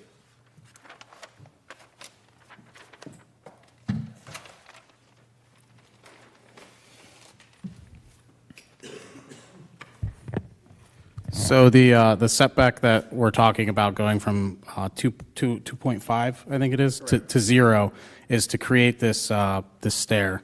This is currently a porch, currently, but there is a door there. It would be used as, again, as a means of egress from this. Is this part of the application, or is this a new exhibit? This is part of the new exhibit that we referenced at the beginning, the We never got to all those, I don't think. 4 rendering pages. Is that a smart Okay. style rendering? I think it's 3 pages or so. 4, it was Z700, 701, 702, 703 were 4 rendering pages. Which one is this? This Three? is Z703. Thank you. Can you leave those exhibit here, leave those with the Yeah. clerk when you're done? Thank you. Yep. And while you're on that exhibit, there's a sidewalk that you're removing now? This is the sidewalk area that we discussed removing. Okay. So the only parts to be moved from the 2 feet to the 0 feet, are you saying, are the steps? Are the stairs for Everything else additional stays where it egress. is, nothing else being moved out? Correct. Okay. And I guess the other issue is,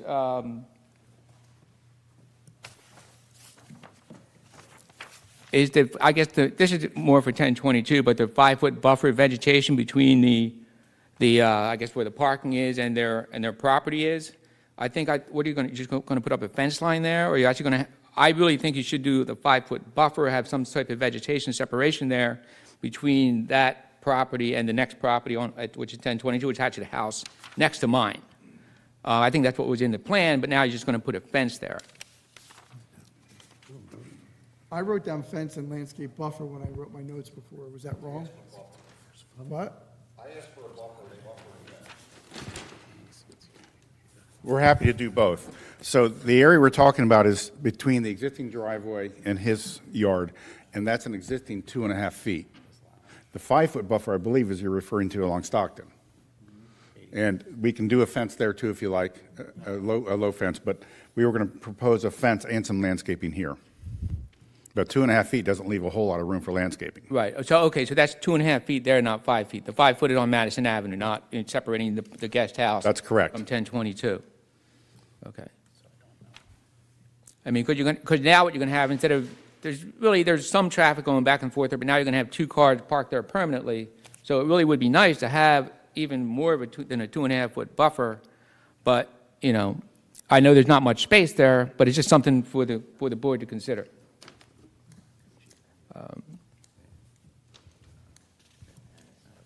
And the other thing that we were concerned about is if you start allowing cars to park there on that area, that driveway doesn't become like a double wide driveway and have like construction coming through there. We have to make sure that, well, I hope that isn't what they plan to do in the future, and that it's only going to be there for vehicles, for passenger cars, and not for construction trucks to come in and park there and do whatever they have to do. That's one of our concerns. Okay. And those were my concerns. Thank you for listening. Thank you. Thank you. Jules? May I ask? We have- Yeah, Mr. I understand. I just wanted to ask a question. This fence and buffer, I just wanted to, instead of making it a condition, can we make it a condition to ask our neighbor? We actually have a really good relationship. She's an elderly woman who walks over. We have our maintenance team right there. They actually help her a lot. So can we make that instead of put up a buffer? I'm happy to do it, but it's like along both of our property lines, and she's just like, she's a really nice lady that we try to help out. She walks, instead of having to walk around, she walks right over. I'm just asking for, That gentleman does, oh. He doesn't know, no. I just, from a compliance standpoint, we would need like something notarized from her indicating what she prefers. So that's the only issue with it. I'm not trying to tie things up. I just don't want to affect our neighbor. This is affecting our neighbor, that's all. She's used to walk, just walk. She just walks right across, she calls our maintenance guys, they help her out all the time, so that's all. All right. So- Good. I said unless the neighbor presents a signed waiver. I'm okay with that, sure. I just misunderstood. I thought that gentleman lived next door, so I was, No, he's not. He's 2 doors down. Go swear him in. yes. Jules Rouse, 1010 New York Avenue. Hold on a second. Can you just tell me how to spell it? R-A-U. R-A-U-C-H. Address? 1010 New York. Sir, do you swear or affirm to tell the truth, the whole truth, and nothing but the truth, so help you God? I do. Just a couple of very small things. I can remember when the house on the corner was designated as workforce housing and no cars. I lived right around the corner, first house in on New York Avenue, and we've seen a change already. We're getting 4, 5, 6 cars in the season parking on New York Avenue. The biggest issue is, however, will be once this is changed from workforce housing to potentially rental housing, we're going to see what has happened on a house at the corner opposite New York Avenue on Madison. It's 4 bedrooms, 25 occupants. They're on given days when we have weekends, parties, 8 to 14 cars pull in. They're from everywhere. And it's been an extremely successful rental. We would hope that this doesn't happen to this particular house. The other issue I have is the 4th story on the western side of the main building. That area that you're now proposing to add a roof to it, is that going to be an area for weddings and receptions and a bar and music and tables and sit-down dining? It could be, as long as it just maintains with the fire code, which is 50 or less people up there, which is pretty small in comparison. That is the problem. If the use is changed from what I'll call just a passive use to an organized use with tables and chairs, bar and music, it becomes, frankly, a nuisance, and we've experienced that in the past. And some of those activities go on late at night. So that, I believe, the answer is different than the testimony that was given. Yeah, I thought it was a place where people watch fireworks. To be clear, though, there are hotel guests that are staying with us that would use the facility. So, I mean, again, this is not the general public. The general public cannot access this space. So they would have to be hotel guests in order to be there. So I'm not sure if it's a parking question or a noise question or... Well, there are also outdoor noise regulations. I understand that. That limit the But time. his question was, is it going to be like a bar and have events there and this and that? And the answer was yes, so, but I don't think the answer meant to be yes. Are you going to have a bar there? There's no bar being built there. There could be a table where you have champagne, or sure, why not? For a private reception. For a private reception for our guests of our hotel. That's exactly what the experience has been, where there have been large groups of people occupying that upper level, having a grand time with tables and chairs and bars and food. I don't think it's appropriate. I don't know how the board's going to address the difference in the two answers. The use is not changing. It is what it's always been. And the only thing changing is they're extending the roof line to go over it. There's no additional use or change. They're putting a roof on. My understanding was it was going to be a passive use. Am I wrong? We don't regulate use to some degree. I mean, it's there. It's physically there, Jules. They're putting a roof on top of it. And it's for hotel guests. By putting a roof on, just to support what you're saying, it gives it a different look, a different feel. It makes people say, hey, this is a nice venue, I'll have a wedding there. And you're saying that would be possible. Well, we do have guests that would love to get married here in Cape May. Obviously, we do very small boutique weddings. That space does not, 50 occupants on that space also includes our team members. So you're talking about a very, very small, intimate wedding. You're not serving food up there, you said. Well, I mean, it would be something past, something small, but that's for our hotel guests, which, by the way, again, has been done for years. We have not changed that. It's been like that since that space was built. So if they're not a guest, they can't go to the wedding? They have to stay in our hotel. Absolutely. I mean, that's what happens. We have guests that have been coming to this hotel for 40 years. There's multiple generations. So that they come every single year. They've been there forever. And we have one young lady that's like, I want to get married here. I've been coming here since I was a baby. Can I ask a question? no. With the HPC, was that something they were looking for? Was the roof line on top of that? The HPC, if I may, the HPC loved it. Loved every piece of what we did to that building. All right, so what you're saying is this may be an area that's used as an accessory use to the hotel to have a wedding space, and that is permitted under our ordinance because that's counted within the 25% of the calculations, right? Okay, so it's no different than Still well below. Congress Hall Still using well one of below. their areas to have a wedding. That's your position, is that what you're saying? Okay. The concern, frankly, is parking. When you allow outside activities, even though the tenant, majority of them may be staying in the hotel, you create a parking issue. My other suggestion is that we've seen a couple of certificates from the mercantile license. Has anyone seen the actual original site plan for this property and what that called for or allowed? The original site plan? Pardon me? The original site? Yeah, the original site plan. Going back into the 60s? I thought there was one prior to that in around 2010, 2012. I said the 1960s. That would be the original. Changed. I don't remember there being any change to that fourth floor for that 2010 approval.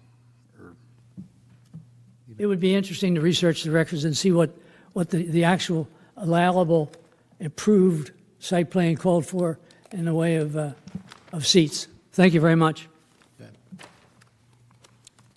And just for the record, under the ordinances, a certificate of zoning compliance is required on a transfer of ownership that was received with all the existing conditions in place, nothing changed.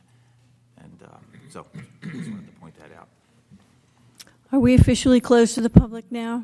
Yes, nobody else wants to speak? The public portion is closed. Did you want to take 3 minutes still? We just want to clarify. If we can, is that okay? That's fine. Or, I know, sorry. Okay, so is this a 5-minute break? Okay, 5-minute break. What's that? Before I came in.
Back in session. Tony, you want to have any closing comments? Yeah, first, I want to clarify the seating and what we're asking, for, so it's clear. First, I agree that we need to provide just a very clear and detailed seating chart that shows where the seats are, how many there are, what's restaurant seats or with dining tables, what are bar seats, and what are what we call lounge seats. Because we do have lounge seats in this plan, which is mainly over the restaurant, the new closed-in section of the restaurant, the 900 and something square feet. So we are asking for the 277 seats that exist, which are seats with dining tables and bar seats, and then the lounge seating, which we count to be somewhere around 50 or 56.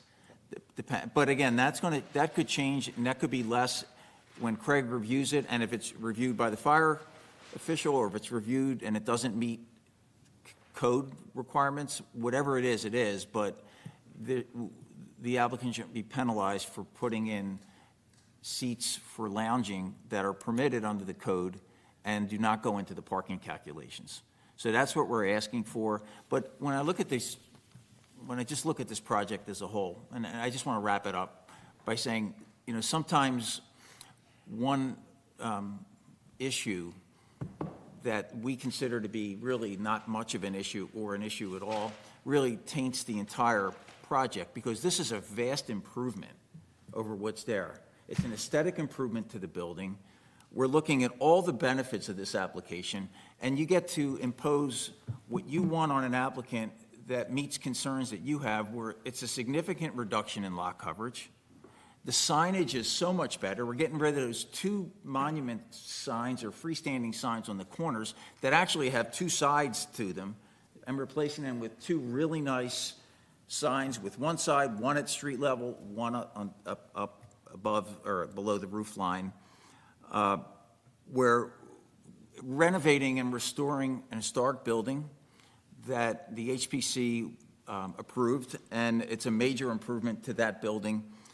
And when you look at parking, things keep changing in Cape May to the point where more and more people are not driving to their destinations. Even those that are coming from out of town are taking Ubers and Lyft and other forms of transportation, or golf carts or bicycles, or if they're in town, they're walking or taking bikes.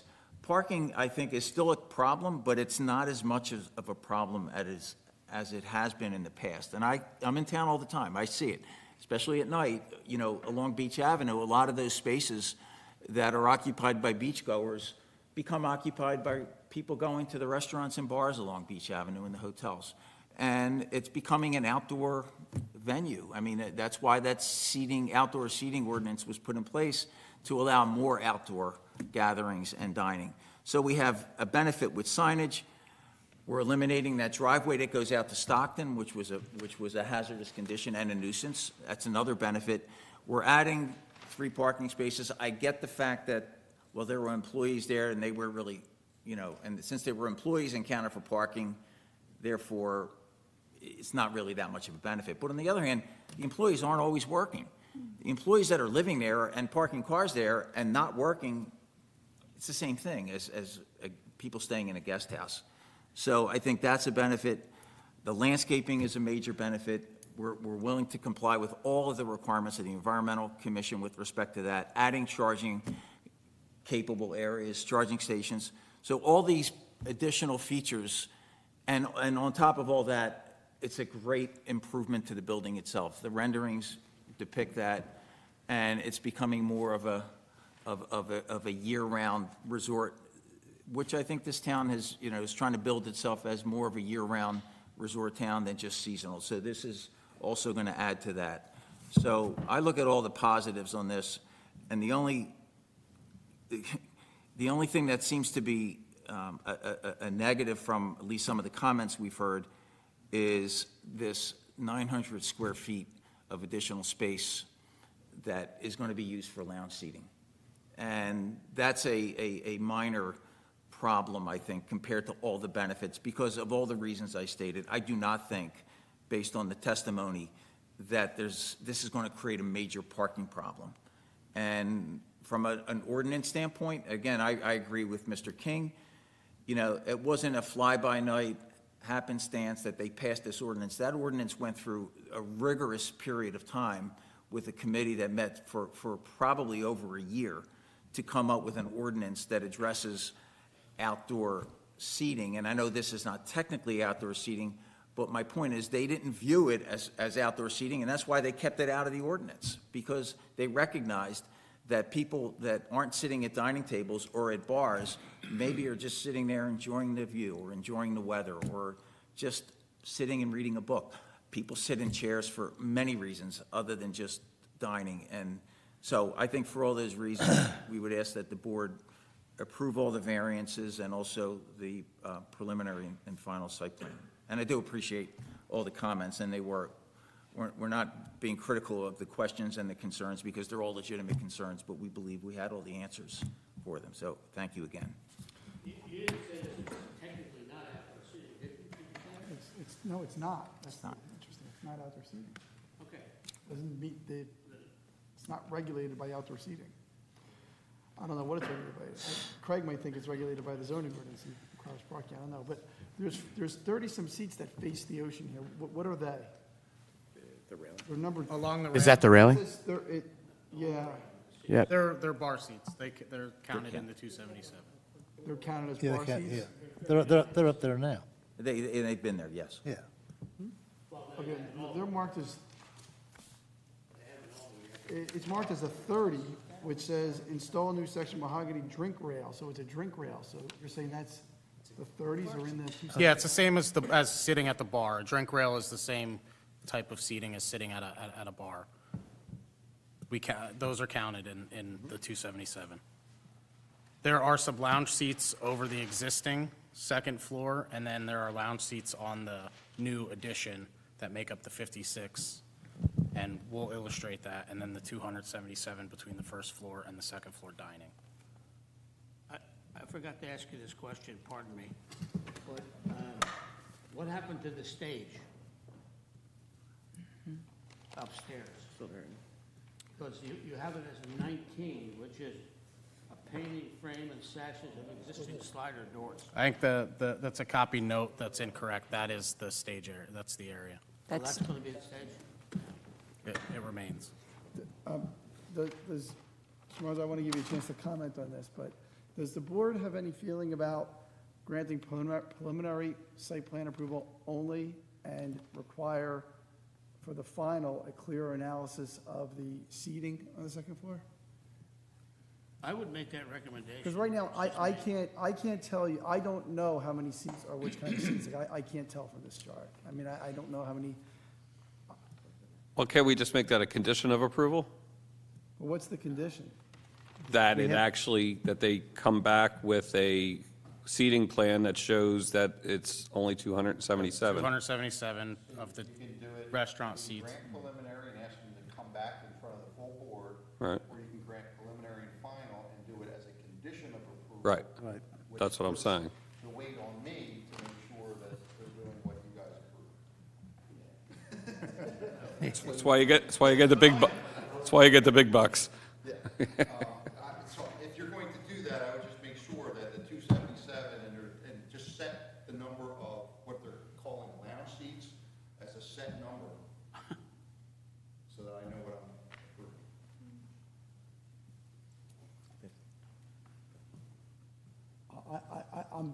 approving. We're approving a site plan with a number of seats, and we don't know how many seats. Yeah, you have to give, otherwise, They just state 277 and 56 lounge seats. They said 56? That's what they said, right? we have 56 on the plan. We have 50 277 plus 56. plus 56 that are on the And second that would- second level, that's all. Yeah. And those 56 are going to meet the definition that says they're not outdoor seats. Correct. The definition they read from section 4 or whatever. 412. 412. Again, I'm just sitting here thinking, how big is this building? And literally, it is that hallway back to the wall.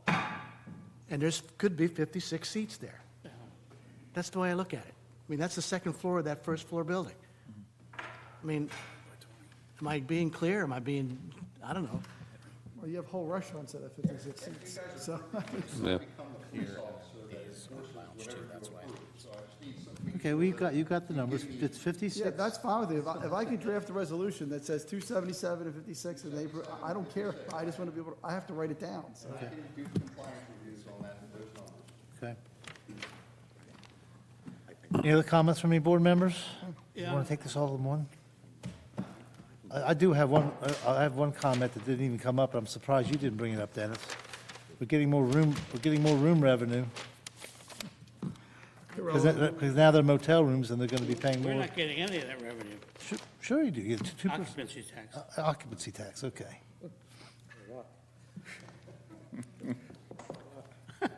Is that it? Can I make a comment? I would like to recommend that the variance regarding the two parking spaces next to the guest house be denied for this reason. It's two locked-in stacked parking spaces which are technically not available to this property. It doesn't change the overall parking shortage that much. It doesn't change it at all. And it would also give the applicant an opportunity to take that entire space and make it a lot more attractive to the neighbors next door with respect to hedges and walkways and making it look like a house that doesn't have two parking spaces within a 10-foot setback, which is, I think it's going to be a problem. I don't think you're gaining anything by getting two parking spaces stuck in that spot, because the first thing that people are going to ask you when you rent them the house is, why can't we use those two parking spaces? So, to me, it's forcing variances which are really not that important. I would recommend we don't do that. If I live in that neighborhood, I'm not going to be happy that two cars have to now park somewhere else. We could have accommodated them off-site. They're going to park somewhere else anyway. They're 100 spaces, 100% over their parking spaces. It's just, I mean, we're rearranging the deck chairs in the Titanic here. There's not enough rooms, there's not enough spaces for people who are actually renting rooms. That's what I asked. Single variance. So why are we worrying about jamming two spaces for two employee spots in a zone which is not, the ordinance doesn't permit it, and it's not going to cause that, it's not going to impact much of your property. Dennis, would you like to make a motion on that one variance? I would like to make a Okay, motion. anybody care to second that? I'll second it. Okay, can you Can I- state the motion very clearly? Yeah, so we know? thank you. Motion is that we deny the variances connected with parking setbacks and the two parking spaces, which are. Well, you can't deny parking setbacks, 'cause that's a lot of the spaces. You're saying just the two. What are you talking about here? Variances 5 and 6 and 7. Because, I mean, first of all, if you take that away, they can still park one car there. That doesn't need a variance. If you leave the driveway there and one car pulls in, you've got a legal spot. So the variance you want to deny is the stacked parking. Yeah.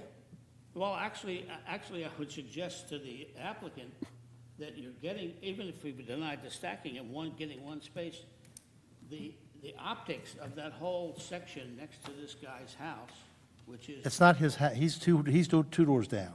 Yeah, the person next to it isn't here. It's not here Well, I'm tonight. talking about the guy who. It's an older woman. Putting a fence and a planting buffer there, but you're squeezing it into a space that's what, 10 feet wide? No, it's 2.5 feet wide. 2.5 feet wide. There is a motion in a second. I just need you to tell me what the motion is exactly, and then we can vote The on it. motion is that we deny the variances 5, 6, and 7. Is that correct, Craig? I want to make sure. Say that again? Deny motion 5, 6, and 7? So the correct or incorrect, it's a motion. Basically, to deny stacked parking. You don't, well, one car could park there. It doesn't get rid of the driveway, I Dennis. mean, there is an I'm Six sorry. is going to remain because you still have one space in the Right. buffer. If 6 and 7 remain? 5's going to remain too. So 7. Remain two, but you're just eliminating. So it's just 7? I believe the right way to say this is eliminate those two stacked parking spaces. 7. But I mean, you want to eliminate those from the site plan. Yeah. So it And stays at however that precipitates and affects the variances falls out that way. That's correct. Okay. And it would require a bit of a redesign with the landscaping of that section of the property, which probably would look better than 2 parking spaces. Am I right or wrong? Sure. So it's got to change. Still a driveway. It's gonna change numerous variants. I mean, the parking number is going to be different, the. Parking numbers, you're gonna lose 2 spaces. You're gonna lose the two. But so you, instead of 91, you're back to It'll be 89. three. And so So you're already eliminating the 100%. 2 parking spaces and propose landscaping in lieu of that. Yeah. Is that your? Yeah, right. Yeah, that is, because it doesn't get much value to take, go from 88 to 91. 88 to 90, actually. This is a new angle for you. Yes, it is. Yeah, well, I'm just, you know, Okay, is there a I drove second, by- is there a second Yeah, of the motion? Marilyn as second, stated? Marilyn seconded. Well, Well, she now I just did heard second, what but it is. I just wanted to say that if you, right now you have a length of a driveway that you're going to put tandem car. When you say stacked, you're going to have One behind the other. well, Like a a regular tandem. driveway, yeah. All right, so now when you go down, which is what Mr. Crawley is suggesting, you go down to 1 parking space, that gives you space in the front. He's No, saying he's no saying take parking both of them spaces. out. You're saying no driveway at Take all? both of them out. Oh, And I'm that's what I'm not saying clear that on. Because I drove by the place today, and I thought to myself, this place would look a lot better in terms of a historical facility if we didn't have that driveway there at all. You're only getting 2 lousy parking spaces out of it, which, you're already at 88, and yet to force 2 spaces in there, and instead of putting some landscaping into it, makes it look like a decent house 10 feet apart from the property line. I think it's better. What are you gonna do with 2 spaces? All right, we have a motion, we got a motion made and seconded. The motion is made to deny variances 5, 6, and 7 to the extent that it would eliminate the 2 stacked parking spaces in the driveway. Thank you. Roll call? Okay, so we have a motion by Mr. Crowley, seconded by Mrs. Reed. Councilmember Yeager. No. Mrs. Reed. Yes. Mr. Crowley. Yes? Mr. Lundholm. No. Ms. McCorkle. No. Mr. Crippen. No. Mr. Jones. No. Mr. Bezier. No. Okay. What was that count? Was that 6 to 2? Yes. Just a reminder that we have 8 people. Right. A tie does not pass the application. So we probably could use a motion to approve the site plan, preliminary and final, with the conditions that Rich will give,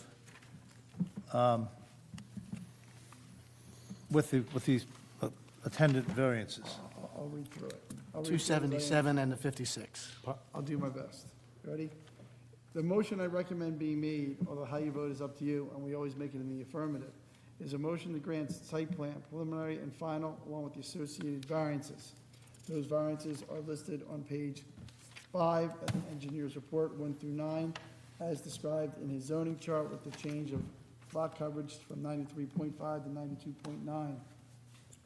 The guest house is also going to be used as part of the hotel use and not as a separate bed and breakfast or anything like that. There'll be 277 seats for dining in the traditional sense, and then there'll be 56 seats that, the way I wrote it was, the seating chart shall show 277 seats, with 56 seats that are limited in design to that which is not considered an outdoor seat under Chapter 412. Can I just make sure we're clear on this, that if there's chairs in front of the motel rooms, individual motel rooms, that's not part of, we're not, okay. Right. That also would fall, this is for the new area. Yes, yes. There's also there's waivers, waivers on page 3, 3O, V, W, Y, and double A. And then there are conditions 1 through 22, as shown on pages 7, 8, and 9, following changes. The crossings and vehicle unloading at the curb. Okay. The encouragement block. Number 5 says this would encourage, the proposed guest house stairs at Madison Avenue should be eliminated for safety reasons. This would encourage mid-block pedestrian crossings and vehicle unloading at the curb. They must be eliminated. We agree to that, right? Craig, yes? That's that sidewalk area. Then with regard to number 2, applicant must clearly identify the seating chart. The condition number 19, they'll comply with the shade tree letter dated 2/1/24 and environmental commission letter dated 2/2/24. With number 20, if there's to be a phase plan due to, was that CAFRA? CAFRA, they must provide a two-stage phased plan. Number 23, there will be a fence and a 2-foot landscaping buffer between the house and the adjacent house unless the neighbor presents a signed waiver. That's no longer condition. No, It is, unless the neighbor presents a signed waiver. Yes. Right? All right, good. All right, those are the conditions that I'm able to catch at this moment. If something else was said on the record that was as a condition and was acknowledged by the applicant, that'll be included too when I do the formal resolution, but those are my notes. At present, I also have a note in my notes that the 4th floor area is for guests, for events for guests only of no more than 50 people. Testimony and the request. The applicant, the objector expressed concern about that, and that was the representation, so we're going to hold to that. And I think that is what I have as conditions. I had two more, I think. Good, sir. No outdoor seating plan is being approved, Okay? and the employee-only stacked parking will be signed. Right. Will be what? Will be signed, saying no, employees only. Okay, somebody care to make that motion with those conditions? I'll make the motion.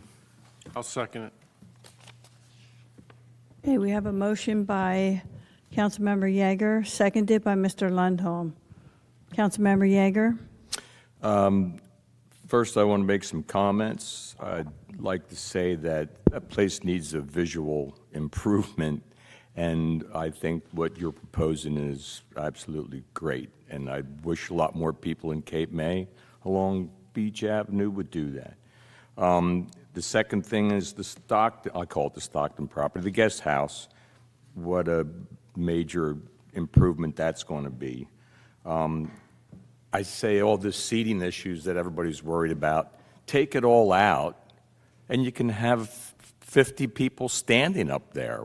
You know, when the band's playing, it's going to be the same thing. So I'm not worried about the lounge seating and the parking requirements that go with it because, again, people can stand. Who's going to stop them? And again, I think many people from the hotel are using it. You guys don't get credit for the fact that you have many hotel people. And that does offset some of the parking deficit that you have. And 4 rooms revenue, just Dennis's favorite.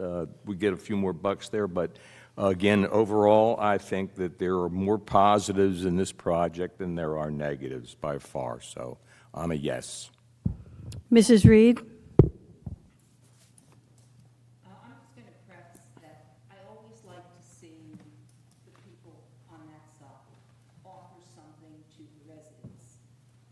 And in your application, there was nothing.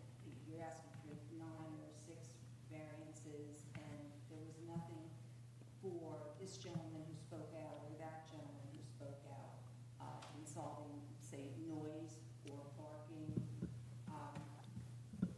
And I wish the board would, I know we talked about it's in the past done certain ways, but when are we going to start to stop this, what I call urban sprawl, allowing these large venues to continue, noise to continue?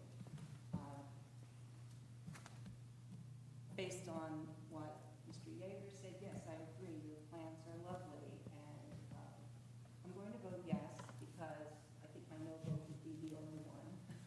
And, but I feel bad that you could not offer the residents something more. For instance, I'm going to say with the covered porch that you're doing, it's going to make a difference when you cover that, the type of noise and parties that you're going to have. And I just hope that you will be mindful of that with the houses and the residents that are there. Thank you. So my vote is yes. Your vote is yes, correct? Yes. Okay, thank you. Mr. Crowley?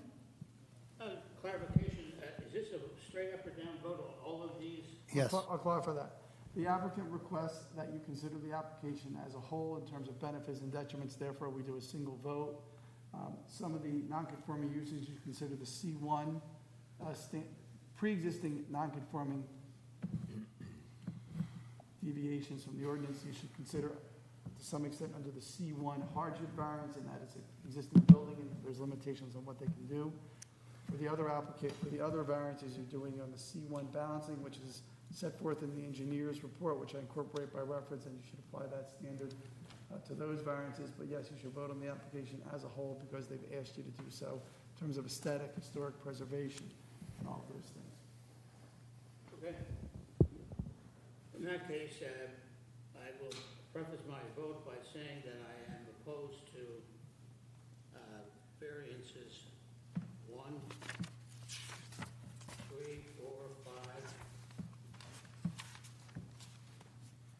7, and the sign, one of the signs. So in that context, I would have to vote no for the whole thing.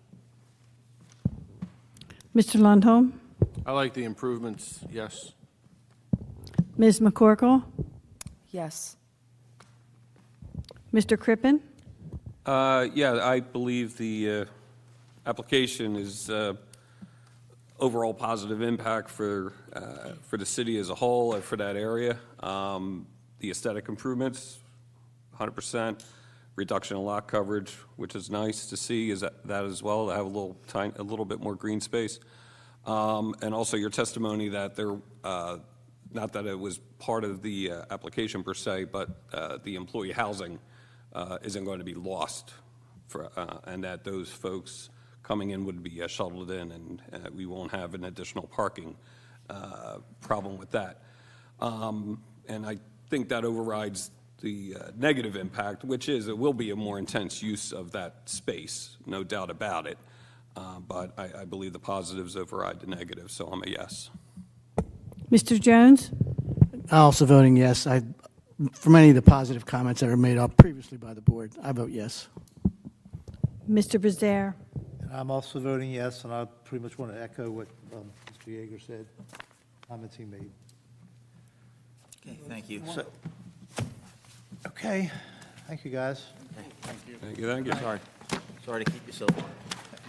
All right, we have One more. We have to pay the bills. Motion to pay the bills? I'll make a motion to pay the bill. So I'll second let's just it. say Mr. Lundholm motions and Mr. Crowley seconds. Councilmember Yeager? Yes. Mrs. Reed? Yes. Mr. Crowley? Mr. Lundholm? Yes. Ms. McCorkle?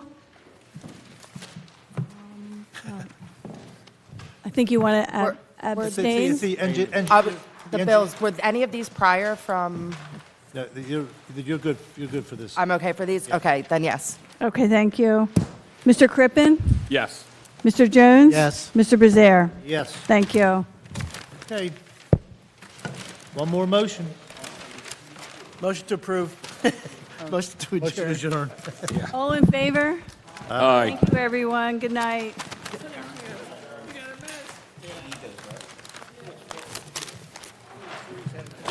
We should have a rule that the meeting can't last longer than the sea views is. I second that. What's that, yeah, right? Something.